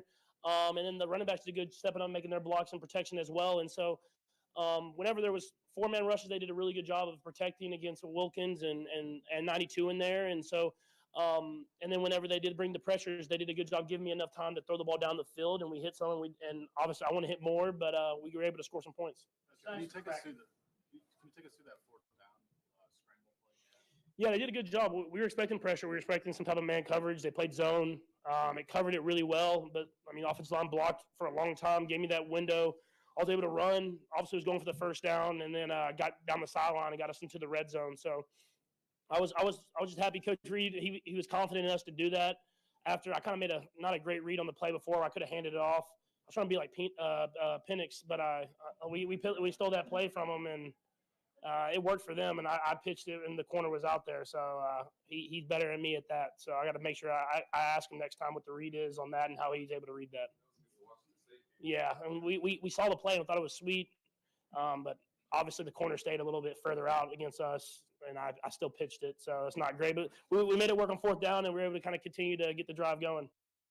A little collegiate inspiration there with Michael Penix in Washington, I suppose. That's kind of fun there. And again, overall, the offensive line giving Mahomes time to work is a wonderful thing to see again. And when you have the pass catchers being able to step up in some circumstances, you see where this offense, the idea behind this offense this year kind of finally coming to fruition. It's just taken a long time to get here in the first week of the playoffs, but I digress. Next up, Mahomes starts here by talking about the conditions and how those affected the offense, aside from, Andy Reid's frozen mustache and his cracked helmet. Yeah, I mean, it was windy. I think you saw some of the throws downfield. They kind of carried more or didn't carry enough, and I thought the guys did a great job of getting themselves open. I mean, it was cold. I'm not going to lie. It was cold, but I think at the end of the day, you got to just be mentally tough enough to just say that it's not going to affect how we play. It's not going to affect my effort. If something doesn't work, I'm going to come back next time and keep firing. And it wasn't going to be like we were going to just run the football. We ran the football well, but at the same time, you got to throw the football in order to have success in this league. And I take that as a challenge to be able to go out there and throw whenever teams are playing that aggressive coverage. A couple more. What was it? I was supposed to hand it off. If you hand it off, I mean, they had guys in there, but there's a better chance than what we had. I'm kind of reading that corner / in man on the line, and I knew he was off, but I was hoping because they brought the cover zero type pressure that maybe he would kind of squeeze a little bit tighter, and he didn't. He made a great play, but we were able to get the first one next time, so it worked out. I was able to run and make up for my own mistake. Have you changed your approach with the way that your defense is playing right now, particularly in the postseason? I mean, you have to. I think I learned that this year because, when it's not there, you got to be able to throw it underneath and punt the ball, flip the field, and not be frustrated with it. I have that mentality where I want to score every single time. I played in the Big 12. I want to score every single time. But when your defense is playing like that, you have to find what's the best way to win the football game. And if that's punting the ball, flipping the field, letting them get a stop for us, and then scoring the next drive, that's what you got to do. That's really interesting, too, because that's been such a part of the conversation here in terms of what is there to handle differently? And we might unpack that a little more. I want to let you hear the last thing from Mahomes. Talked about the opportunity maybe to slide on the play that ended up with his cracked helmet. You can hear the question in the back and forth here as Mahomes ends on a lighter note. On the cracked helmet run, you had the first, I think, already, and I guess could have slid it, but you didn't. What can you go through what you saw? And Yeah, I was trying to get in there. I was trying to get in that end zone. A young Pat would have got in. I'm getting a little old. If like Tennessee, I would have spun, got up in there, but I got squared up and got my helmet cracked. But I try not to do it too much, but it's playoff time. Sometimes you got to put it on the line and try to get in the end zone to win football games. This is the time to do it. Hopefully, we're all glad that he didn't have to, deal with any other implications of a pretty head-to-head hit there. But the helmet cracks. He goes down a little short of the goal line, and the Chiefs are victorious. You're listening to Sports Radio 810 WHB Kansas City. Joshua Brisco, Dylan Michaels, and Covell Hudson with you here tonight. We'll take a timeout, come back, and begin to hear from the locker room. Plus, we'll hear from Derrick of Chiefs Digest at some point during the course of the evening as well. The Chiefs beat the Dolphins, advancing to the divisional round, and we got 2 games tomorrow, 2 games on Monday to enjoy. While the Chiefs wait, they have the privilege of waiting and watching to see who they'll face next weekend. The best part is we all get to do it indoors.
He's heating them up. Here comes the blitz. Mahomes throws in the middle. Rice got it. Rashee Rice taking off. Rice down the sideline. Inside the 30 to the 27-yard line. They beat the blitz for 30 yards. The blitz has been pretty successful for Miami, generating some pressure, but they bring in a 3rd and 11, and Patrick has been all over. Every time it comes, he's got a great answer for it. It's all out, it's man-to-man across the board, and throw it to that guy one more time. I love how he's reaching and extending and plucking the ball out of the air. It's -7 degrees. This is a rookie from SMU. Mahomes staring down the gun barrel, throwing a strike. Rice has been awfully impressive. Big play for the Chiefs. He's been so impressive. He's been a mandatory part of this offense. And as you heard them breaking down there, it's just a really hard way to live trying to slow down Patrick Mahomes. The Dolphins didn't really have any options. I think what the Chiefs did offensively in this game to the Dolphins' defense is one thing, and there is joy and encouragement and excitement to be had there. What the Chiefs defense did today, I still think ends up being the biggest possible story, because this was not a Dolphins offense that was as beaten and battered and toothless as the defense seemed at times. And you know what? Let me go ahead and let me read you a stat real quick. In fact, this stat's actually going to be a really nice segue into the next portion of the show, because I know how the next person feels about this player. NFL Next Gen Stats tweeted out, L'Jarius Sneed allowed just 2 receptions for 20 yards on 8 targets in the Chiefs' wildcard victory over Miami. 4 tight windows. Across 2 matchups this season, Sneed allowed a single reception on 8 combined targets to Tyreek Hill and Jalen Waddle. I mean, look, if he wanted to be a Pro Bowler, he should have allowed 0 receptions. I don't know. I mean, I saw Pro Bowler Jalen Ramsey out there today, not maybe being the most excitable fella on earth when it comes to tackling Isaiah Pacheco or Rashee Rice or whoever. I don't know, just a thought that maybe that spot coulda, shoulda, woulda gone to L'Jarius Sneed, but instead L'Jarius Sneed, not an All-Pro, not a Pro Bowler, and arguably the best corner in football this year. Arguably, but certainly nothing arguable about him being top 5, and unfortunate that he did not get the accolades that he so richly deserved. But that's not a problem we have with our friend Matt Derrick, because we always give him the accolades he deserves. He's brought to you by Cap One Lending. The Freedom Loan at Cap One Lending is the exclusive loan that helps you pay your home off in less than half the time and gives you access to your home's equity without having to refinance. Go to caponelending.com. And for Matt Derrick, go to ChiefsDigest.com. Plus, the 41 is the Mike podcast with Matt and Nick Jacobs. Matt, how are you right now, just purely from the perspective of a man who probably still had a pretty chilly process in the press box today? How are the elements for you? Well, I'm not going to lie, Josh, because I am pretty soft. and the toughest part of my day was walking in from the car to the elevator. And, I mean, I did have to wait in line outside for the metal detector behind a camera crew. So that added probably another, minute and a half to my time outside. Yeah. So yeah, that's a first world problem. The other first world problem I had at one time today was that the catering area for the food in the press box was out of hot chocolate. Oh wow! Did you have to have some strong words with some folks? Oh no! I mean, I'm a nice guy, so I was just like, "Hey, is there any chance that there's going to be some more hot chocolate coming?" And they're like, "Yeah, we're making it up now." And I was like, phew. So that was the roughest part of my day. It was nothing like the people who have their frozen and hands frozen and their drinks frozen in the stands and they have their helmets frozen on the field that are cracking in two. I mean, my day, Josh, nothing but first world problems, and I'm thankful for that. What was the craziest thing you witnessed in terms of the elements today, aside from Mahomes' helmet? I saw a lot of frozen beers. I saw a lot of cardboard, a lot of bundling layers and everything. But what was the ambiance like at Arrowhead? And then also, what was the turnout like? How did the Arrowhead faithful equip themselves in absolutely frigid temperatures? As I said on social media, I mean, this was an understandably late arriving crowd. Yeah.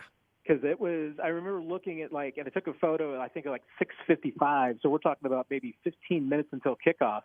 And there was still a line as far as the eye could see on westbound I-70 heading towards the stadium. So this was a late arriving crowd, and I don't blame anybody for that because I would not have gotten here any more than a minute before I needed to for this game. But it was pretty impressive. I mean, I thought that it was a relatively full stadium. I'm sure there was a couple of no-shows, and that's understandable too. But it was a loud group. I mean, obviously the players and Andy Reid talked about that, singled it out. That was a big factor. And sometimes when it's cold, we know crowds can be more quiet because everybody's got their mittens on and they've got their cardboard and everything's a little muted. But it didn't feel very muted tonight. I mean, it was a pretty lively crowd for the most part. I think you've mentioned a lot of the things, so I think the only thing you didn't mention that I heard after the locker room was definitely Trey Smith after the game, like half an hour later, talking. Matt, my fingers are still frozen. I still can't feel my fingers. Half an hour after the fact. Yeah, I believe him. I went outside yesterday for a stupid bit to call in and do a weather report here, and I was outside for like 5 minutes, and I was inside for a while before I felt like my digits were fully functional again. So I'm glad to hear about the crowd holding its own there. It seemed like via TV that it was a pretty good crowd and pretty good volume, but I wouldn't blame anybody for maybe not having the volume today, but didn't seem like that was a problem. There's a lot of fun little stories from this game tonight that I will I'll pick the ones that you don't pick up first, but I always like to know what you kind of think is the lead from a given game. What is the story tonight through your journalistic goggles? I mean, I think maybe I should be paying more attention to the offense because it was a pretty good performance by them after some ragged performances throughout the season, and this was not necessarily a complete performance because I think they still have room to improve. But, I mean, obviously the execution was there, but defensively, I mean, this was just another masterpiece to me. I mean, you can any of the accolades that you give me, you can give L'Jarius Sneed because he deserves them more than I do. That dude, I mean, I think he really set the tone from the very beginning. He played a very physical game. What he did whether it was Tyreek or Jalen Waddle and what he did to Tyreek on that one play of just putting him into the ground and keeping him there. Yes. I mean, that's straight out of the Bill Belichick game plan of how you play Tyreek Hill. Just get in his face and play physical. And L'Jarius really set the tone for that. And I think everybody else kind of fed off of that. I think the Dolphins' most successful play of the night was the just Tua underthrow. Yep. And they hit it a couple of times. And I don't know. I don't know if there's something wrong with Tua. I don't know if he was just getting the ball too high, and therefore it was getting in that swirling wind of Arrowhead, because I didn't think that Mahomes had as much trouble with that. Mm-hmm. But I think Mahomes is also keeping the ball a little bit lower, which you kind of have to do. But that was really impressive to me. But I think the other thing was just on the offensive side was Rashee Rice. I mean, the performance that he had, if this team is going to make a deep run in the playoffs, I don't think there's any doubt Rashee Rice is going to have to be a big part of it. And, this was step one in that direction. He may have had a couple of really veteran plays tonight as far as just making himself open and available to his quarterback. He's getting better and better at reading zone defenses. And even after the game, talking about how that, now he's getting a better grasp of, how to choose the right options when he's, whether it's man or zone that he's facing and making the right choices with his routes and everything. I mean, that's something that we're seeing people who are 2, 3, 4 years into this offense, don't master. And Rashee Rice seems to already be getting it down as a rookie. That's amazing. And like I said, I mean, if the Chiefs are going to make it deeper in the playoffs, Rashee Rice is going to have to be a big part of it.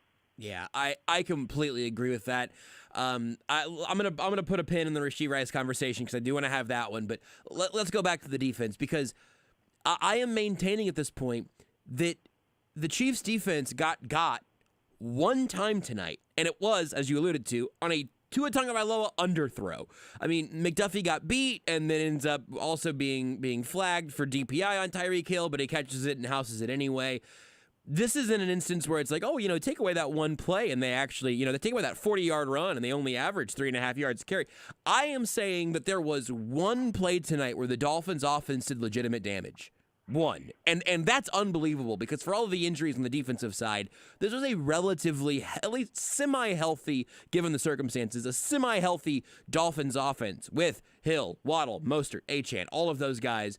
This is proof of concept. This is Mike McDaniel in a game that you absolutely have to have, win or go home, to his playoff debut. Like, everything here needed the Dolphins to bring real offense to this game.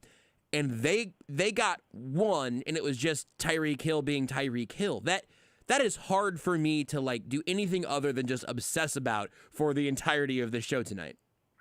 Yeah, and I'm gonna raise you one there and say that one play that they got.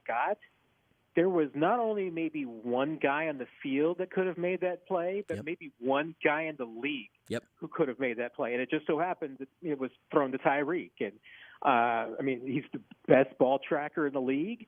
We saw probably a very similar throw to McCole Hardman, a better throw to McCole Hardman, and McCole didn't make the catch, and the same part of the field. But and Tyreek's the one that talked about it. And the stats actually back it up. Catching deep balls at Arrowhead at night is really, really hard. And Tyreek has more experience with that than almost anybody else in the league, and he's better at those plays than anybody else. If that ball had gone to Jalen Waddle or somebody else, I'm not even sure it gets completed. Not even sure that pass interference becomes a factor. I think that play only worked because it went to Tyreek. Yep, I completely agree. And man, what a testament that is to this defense tonight. I don't know. I don't know if we need to also maybe give a mention to Chris Jones and George Karlaftis. It's Nick Bolton had the best game that he's had in a while, and he did it with one hand. The defense at all levels, the trenches, the Chiefs won. Middle of the field, the Chiefs won. Deep, the Chiefs. I'm not talking about Justin Reid tonight, because I didn't have to hear his name called very often tonight because the ball wasn't getting downfield very often. I don't think that there's a place to even nitpick defensively. No, you really can't. When your only touchdown and score that you give up is on a kind of a fluke busted play, what are you going to nitpick?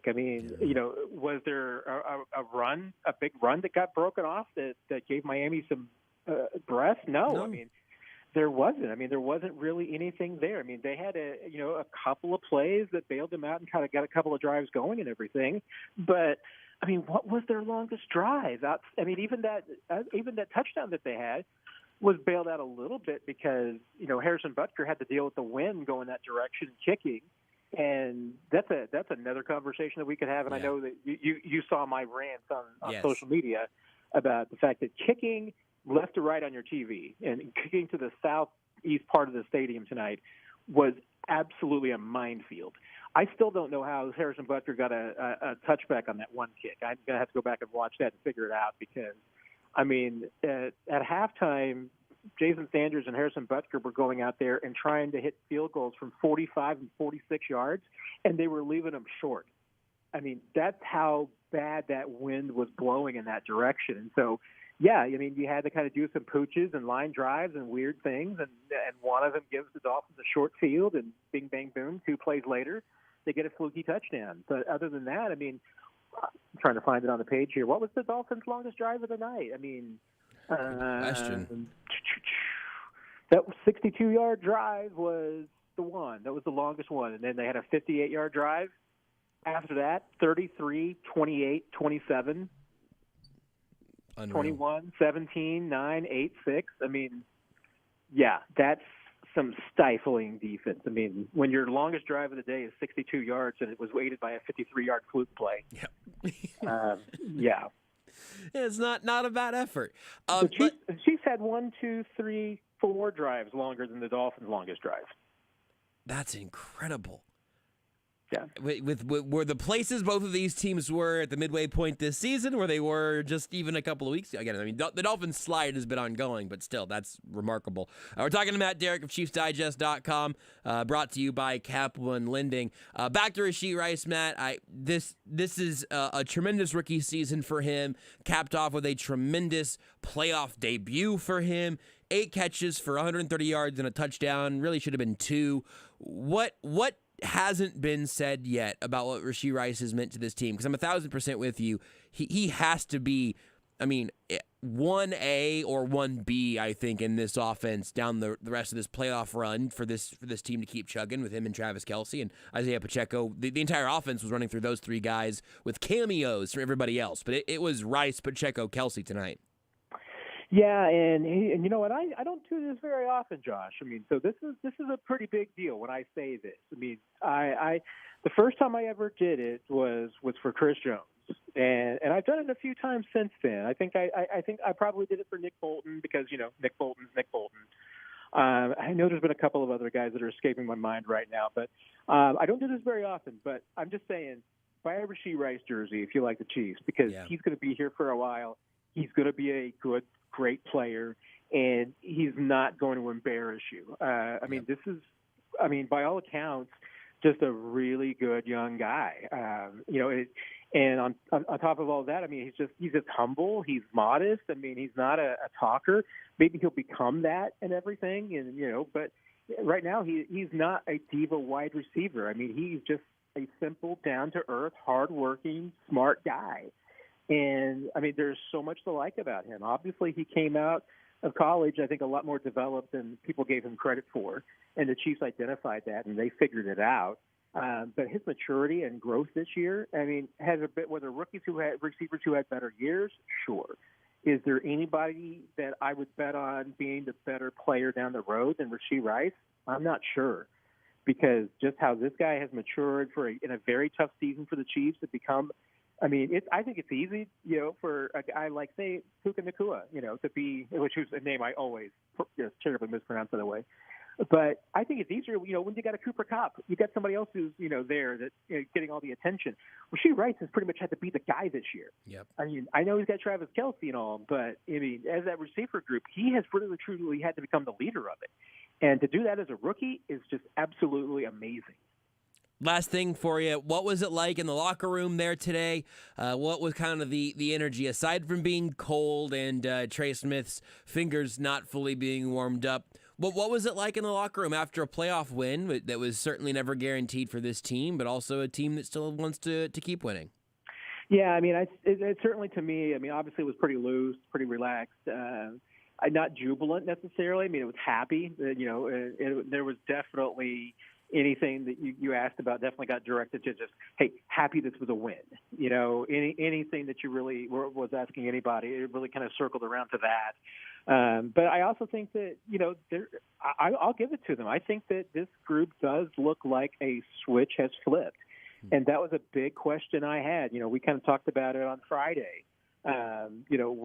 Was this team capable? Did it have that extra gear that it could slip into when the postseason starts? Normally I expect to see that December 1st, and we didn't see that this year. But there did seem to be a focus tonight. There did seem to be a level of execution that we haven't seen from this team. Now, is that simply Dolphins fueled? I don't know. The Dolphins, like you mentioned, have been kind of a slide. I'm not sure they're the same team that they were earlier in the season. And obviously they have a lot of injuries on the defensive side of the football. So maybe you could even say that the Chiefs should have had a better night offensively and certainly a better night in the red zone. But at the same time, there was I think, like I said, there was a level of execution and sharpness with this team that I haven't seen in a while, especially on the offensive side. The defensive side, we've seen it. But even on the defensive side, this was a level that I think they dialed it up even more. So I'm really interested to see what happens next week, whether it's they're going to Buffalo or whether they're hosting Houston. I think they got a pretty good chance because I don't think that defense is going to slump. I think the defense will keep them in any game.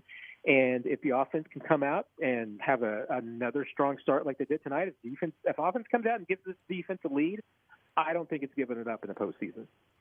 I agree completely, which is dangerous because I've been mentally preparing to pick against this team when necessary, and I didn't have to do it coming into this game. And right now, I can already feel my resolve weakening for next week because this defense is real, and seeing the offense have the success that it did tonight. It's really exciting. So win, lose, or of course not draw, because it's a playoff game. We'll talk to you again next week, Matt, and preview it with you Friday in the Zone. Stay warm, get home safely, and as warmly as possible. And thank you for your service out there in the frozen tundra tonight.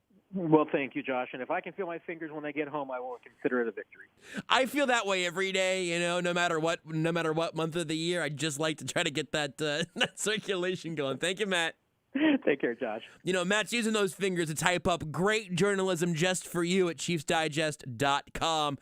No fingers necessary for 41 is the Mic podcast. That's all brought to you. Well, Matt Derrick's appearance in the Postgame Show is brought to you by Cap One Lending and the Freedom Loan at Cap One Lending. Check them out at CapOneLending.com. We'll take a timeout, come back with our locker room report, and hear some more of the jubilation, or at least the feeling, the vibe, and the conversations around a very cold Chiefs locker room. That's next year on 810.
Empties out to trouble. Karlaftis for the second time tonight.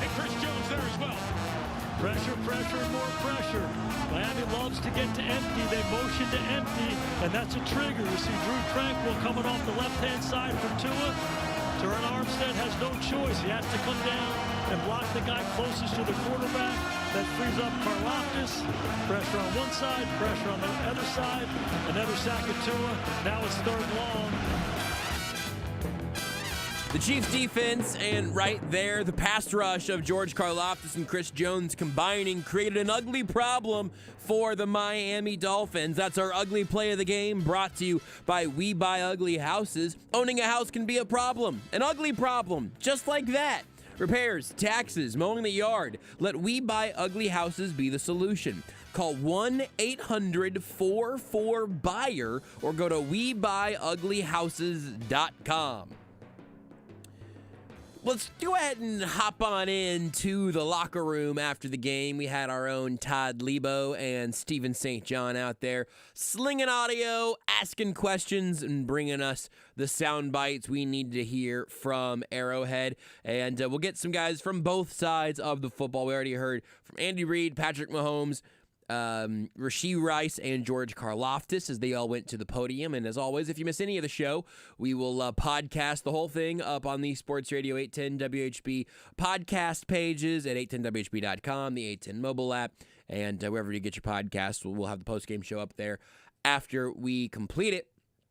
We'll go ahead and start with the man in the middle as Chris Jones spoke to the media from the locker room in Arrowhead. Let's go ahead and hear from Chris Jones. How proud are you guys to hold that number one offense in the league to 7? Shout out to Coach Magnolia. Shout out to Coach, man. Had an excellent scheme. We executed well. Played physical. Played fast. It was detailed. How was that weather for a kid from Mississippi? Cold. Same thing it was from you. Was it cold for you? Yeah. Exactly. What was the biggest challenge from a mental perspective of dealing with the elements? The cold. What you want me to say? It was cold, dog. It was cold. I about to say, Justin said that they didn't want y'all complaining about the cold, so I mean. No, it's more so of a mind thing, a mentality. We knew it was going to be cold throughout the week. We practiced in it. I don't know why. No, I'm just playing, Coach. I'm just playing. Yeah, we practiced in it throughout the week. We knew it was going to be brutal, and we was able to excel in it. Did you feel your opponent, as the game wore out and they seemed worn out, did you feel them getting worn out by the cold weather? I mean, it could take its effect. I just felt like we got to play. We got to continue to hone in because they can score at any moment. What was working specifically for you guys on third down, stopping that? I just think being detailed, not giving up anything over the top. They beat us one time over the top early in the game with Tyreek on the fade route. And I think we eliminated the big plays and forced him to take the small, short throws. How have a message for Tyreek? No. How critical was it to stop the run? Because they've got so much speed, everybody's so worried about it, but they also have carved up teams on the ground. So which was a bigger deal for you guys? I think it was more so stopping the run. You know, you make them one-dimensional, throw the ball. I think we got guys that can get after it. That's good. Appreciate it, Chris. Thanks, Chris. All right, there's Chris Jones, and certainly proud of everything that the defense accomplished there, but he's talking about the run game. That is something that I expected to be at least part of the game plan, and maybe the Dolphins being down, at the half and everything, had to really try to throw the ball, but so much of the passing game was horizontal and the running game wasn't getting anywhere. I mean, it's just overall a really excellent performance by the Chiefs defense. But we'll go to the offensive side now, as Isaiah Pacheco ends the game with 24 carries for 89 yards and a touchdown. Here's what RB1 had to say in the locker room after the game. And it's been fun. Say when you're having fun, you could go out there and execute. Good things will happen. And today, this will happen. Did you have fun playing in the cold? Absolutely. That's what it's all about, having fun. And when you're out there, eliminating distractions. The cold could be a distraction, but you had to eliminate that. Scoring on that first drive, setting the tone, how important was that in the game like today? Oh, it's awesome. For us, that's what it's always about, getting on the board, and that keeps us rolling. So anytime we got a guy that's getting in there, all-team celebration. Kind of similar to what you guys did against Cincinnati a couple of weeks ago, moving the ball, not as successful in the red zone, but still moving the ball. How's it feel to kind of have that offense going in that direction? Oh, it feels great when you got guys that's just working hard, picking one another up, and you feel that team energy, that team bond. You got guys fighting for the moment. What you see out there from the defense? Because they've really held their end of the bargain too, I think. Defense is always standing on business, so I know that them guys it starts in practice, like I said, and when we're out there, you can tell who's going to get a hand on the ball or who's going to make a big stop or interception. So, because they've been hitting their hands on the ball the whole practice, and that's what happened out there tonight. You have to wait another day to find out who you're playing next week after they postpone that Buffalo game. Is it disappointing or frustrating? You have to wait a little bit longer to find out who you're playing? No, everything is cool. Most importantly was focusing on us today, and that's what we did. And now it's time to get this little rest for this day and get back to work at practice, getting the script. Isaiah, when did you realize you guys were going to be good with these conditions, that you guys were going to play well? It's the mentality, the mindset of being out there during this week of, seeing the conditions and just playing hard. And you could tell from the beginning of practice, the tempo was fast, and that's what we needed. And that's you could tell that's what was going on. Did you feel like before the game? Oh, it's too cold out there. The vibes are fogging up. You got frostbite all on it. I'm like, geez, I can't even, like the windshield wiper. I'm like, I ain't got no wipers, so I gotta take it off. I don't know if you saw it, but the hole in Mahomes' helmet and then Andy Reid's frozen mustache. What do you think of both of those? Oh my gosh, it was legendary. I ain't never seen nothing like it, but hey, it comes with the game, and those are the moments you live for. Just to be clear, which is legendary? The mustache or helmet? Both. Both. Cracked helmet, then the mustache, frozen. Come on now. If I had a little bit I know mine was going to be frozen. Did you feel like the weather affected them tonight? Hey, it's football. I don't think it affects anyone. When you're prepared, proper preparation creates poor performance. So when you're prepared, you're going out there as a team. Just leave it all out there. What do you feel like you learned in the regular season that allowed you to show up and dominate this playoff game like this? Like I said, just looking at those leaders that's been leading this team from the start, and just finding your way and bringing a part to the table, and that's something that I find in Rashid. He's just keep listening and keep working hard and just keep following. Did anyone have to request swag surfing tonight, or was it in the key ready for you guys? That thing came on, and it was a good time, a good moment we was waiting for. Thanks, Pop. There you go, Isaiah Pacheco from the locker room and part of the offense that really kept things moving tonight. Back on the defensive side, I want to make sure we hear from both of the corners. We'll hear from L'Jarius Sneed in a second, but we'll go Trent McDuffie up first here. Both of these guys had tremendous games tonight. Again, McDuffie has the one play that goes against him, the one negative play of the one meaningful negative play for the Chiefs defense was McDuffie in the crosshairs, and then he has an absolutely excellent play later on, and again, just really quality the whole way through. But I am curious how McDuffie talks about getting got by Tyreek Hill on the play that we were talking about with Matt Derrick, and I'm interested in him talking about how the defense succeeded everywhere around that. It's just, again, I know I've said it 1,000 times, but it was remarkable to me that the Chiefs defense basically threw a one-hitter. Like, it was no-hit baseball. And then you get one little seeing eye single that's annoying, and it's just a fast dude jogging it out to first. Like, what a disappointing way to lose a perfect game. In this case for the Chiefs, you'll take a 7-point performance from the Miami Dolphins, but what a tremendous outing for that unit altogether. So we'll continue. And we'll also hear from Nick Bolton before we get out of here tonight as well. But let's go ahead and hear from Trent McDuffie from the Chiefs locker room a little bit earlier tonight. How much of that is mindset? I think a big part of it's mindset. I feel like once you get here now, the athleticism, the physical play, like everything physical wise is all even. So it all goes back to the mental. I think Coach Reid, Coach Spags do a good job at just honing in on the mental part of it, the details, because we know any little mistake can be win or loss in this. 264 yards, probably 70 were late, and you guys are playing soft. Playing off. I ain't gonna throw the sticks back on. Justin earlier said, again, about the cold weather. It's mindset, but it's also playing together at every level. Yeah. Tell us about playing together at every level. Yeah, that chemistry. I think that's been the biggest thing that this defense has been able to do throughout the year is trust each other and know where each other going to be. I said this even this offseason, that this was a special defense. I thought we were going to be able to do some great things. Just with the guys that we have in this room, everybody is truly just works each and every day. Doesn't make excuses, holds each other accountable, and with a team like that, I feel like you can do great things. This is your second year. Have you seen the difference in playoff Pat? I know playoff Pat now, definitely. Tell me about him. Man, just turn the tape on. I ain't got to say much. Y'all already know. Yeah, fair enough. We have seen it, and again, just great stuff from McDuffie today as well.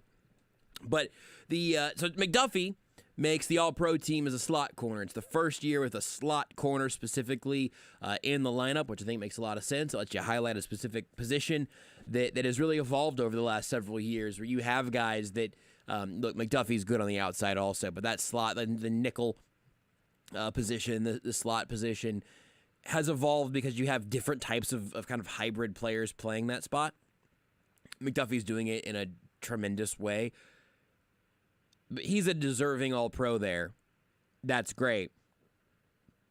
But L'Jarius Sneed should be an All-Pro and a Pro Bowler. There's no argument to me. And Jalen Ramsey specifically, who if you saw on the other side of the field today, you mostly saw him making some I don't want to say business decisions. I'll say some contact decisions. And overall, just not having anything resembling the year Sneed had, even if you wanted to cut out the fact that Ramsey missed a number of games earlier this year. Whatever.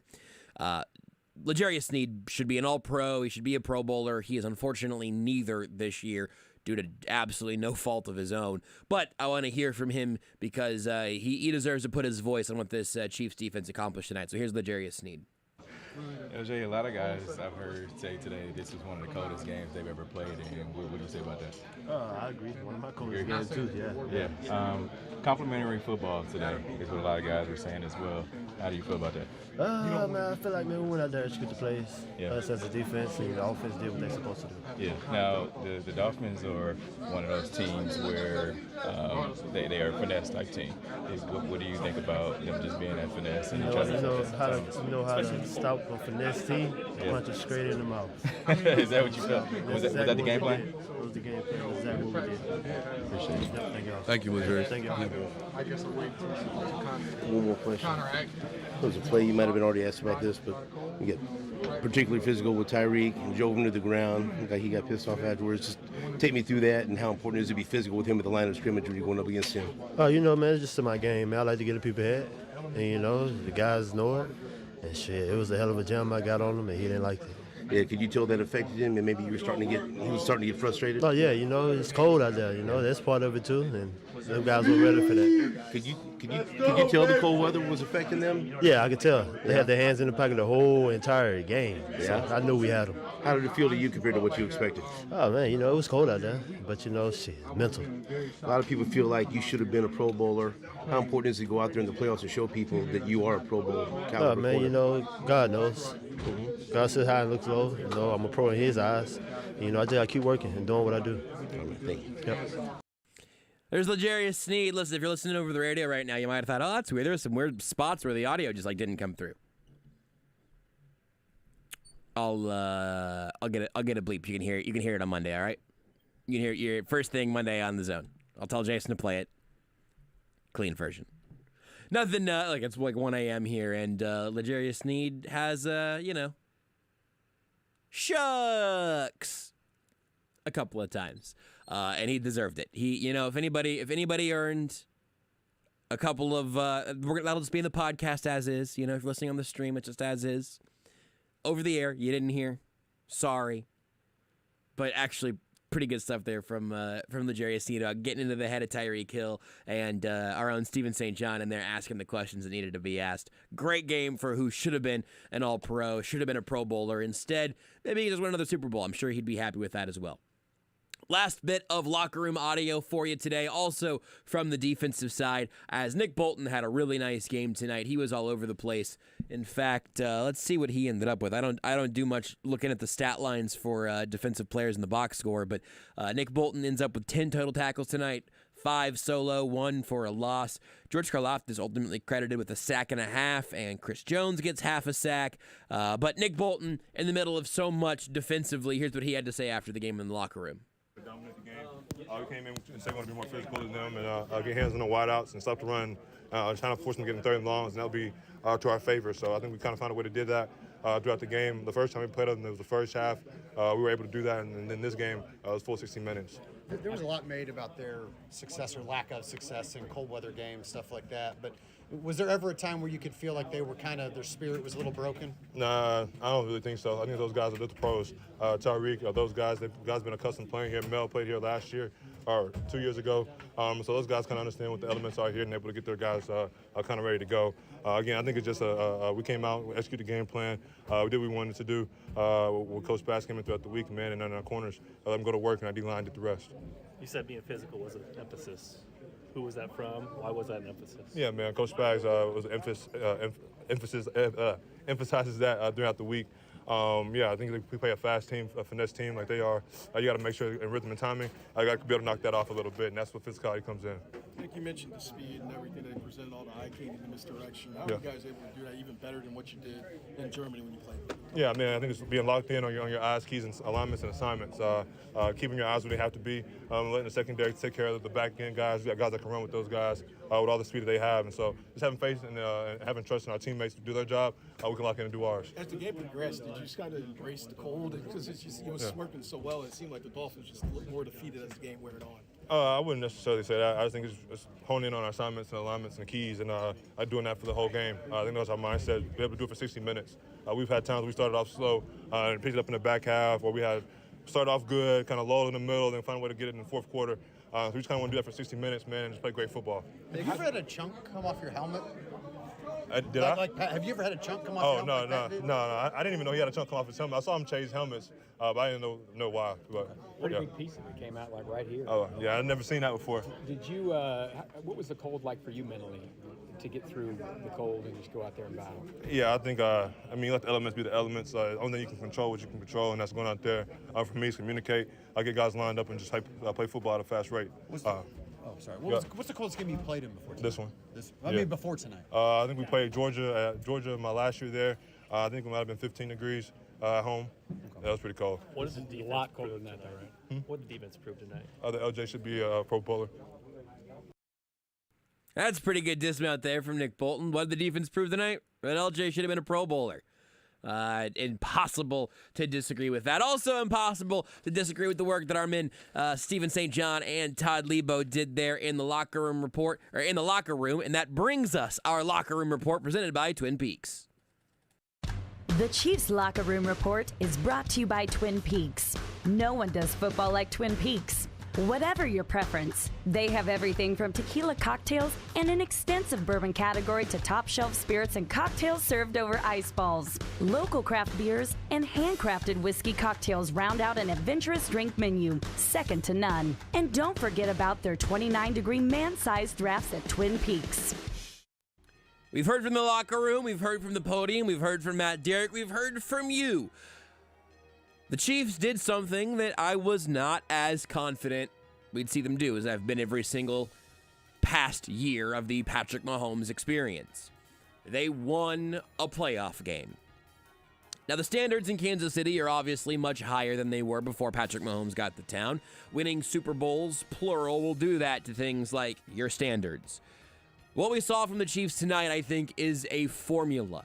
It's not a blueprint, it's not a guarantee, it's not a lock, but it's a formula. You saw perfect drives to start the game from both sides of the ball for the Chiefs. You saw some miscues and some mistakes, but overall, the defense did something borderline immaculate. Not quite perfect, but pretty damn close. The offense wasn't perfect. They're going to still need a little more from some of their supporting cast. But what the Chiefs' offense did tonight was highlight the guys that need to be the stars. That's Patrick Mahomes taking, well, almost every snap. It's Isaiah Pacheco being a force of nature and a relative easy button for the Chiefs offense. It's Travis Kelce looking like the version of Travis Kelce that we've seen for so much of his time here in Kansas City. And maybe the biggest takeaway for me tonight, it's Rashee Rice being able to access everything that his potential brings. This version of the Chiefs that we saw against the Miami Dolphins could beat anybody. We've seen them lose to anybody in this regular season. But right now, enjoy the optimism like you'll enjoy the space heater you find when you get home. Great work out there in Arrowhead, Chiefs fans. Thanks for joining us on the Sports Radio 810 WHB Postgame Show. Bye, Mom.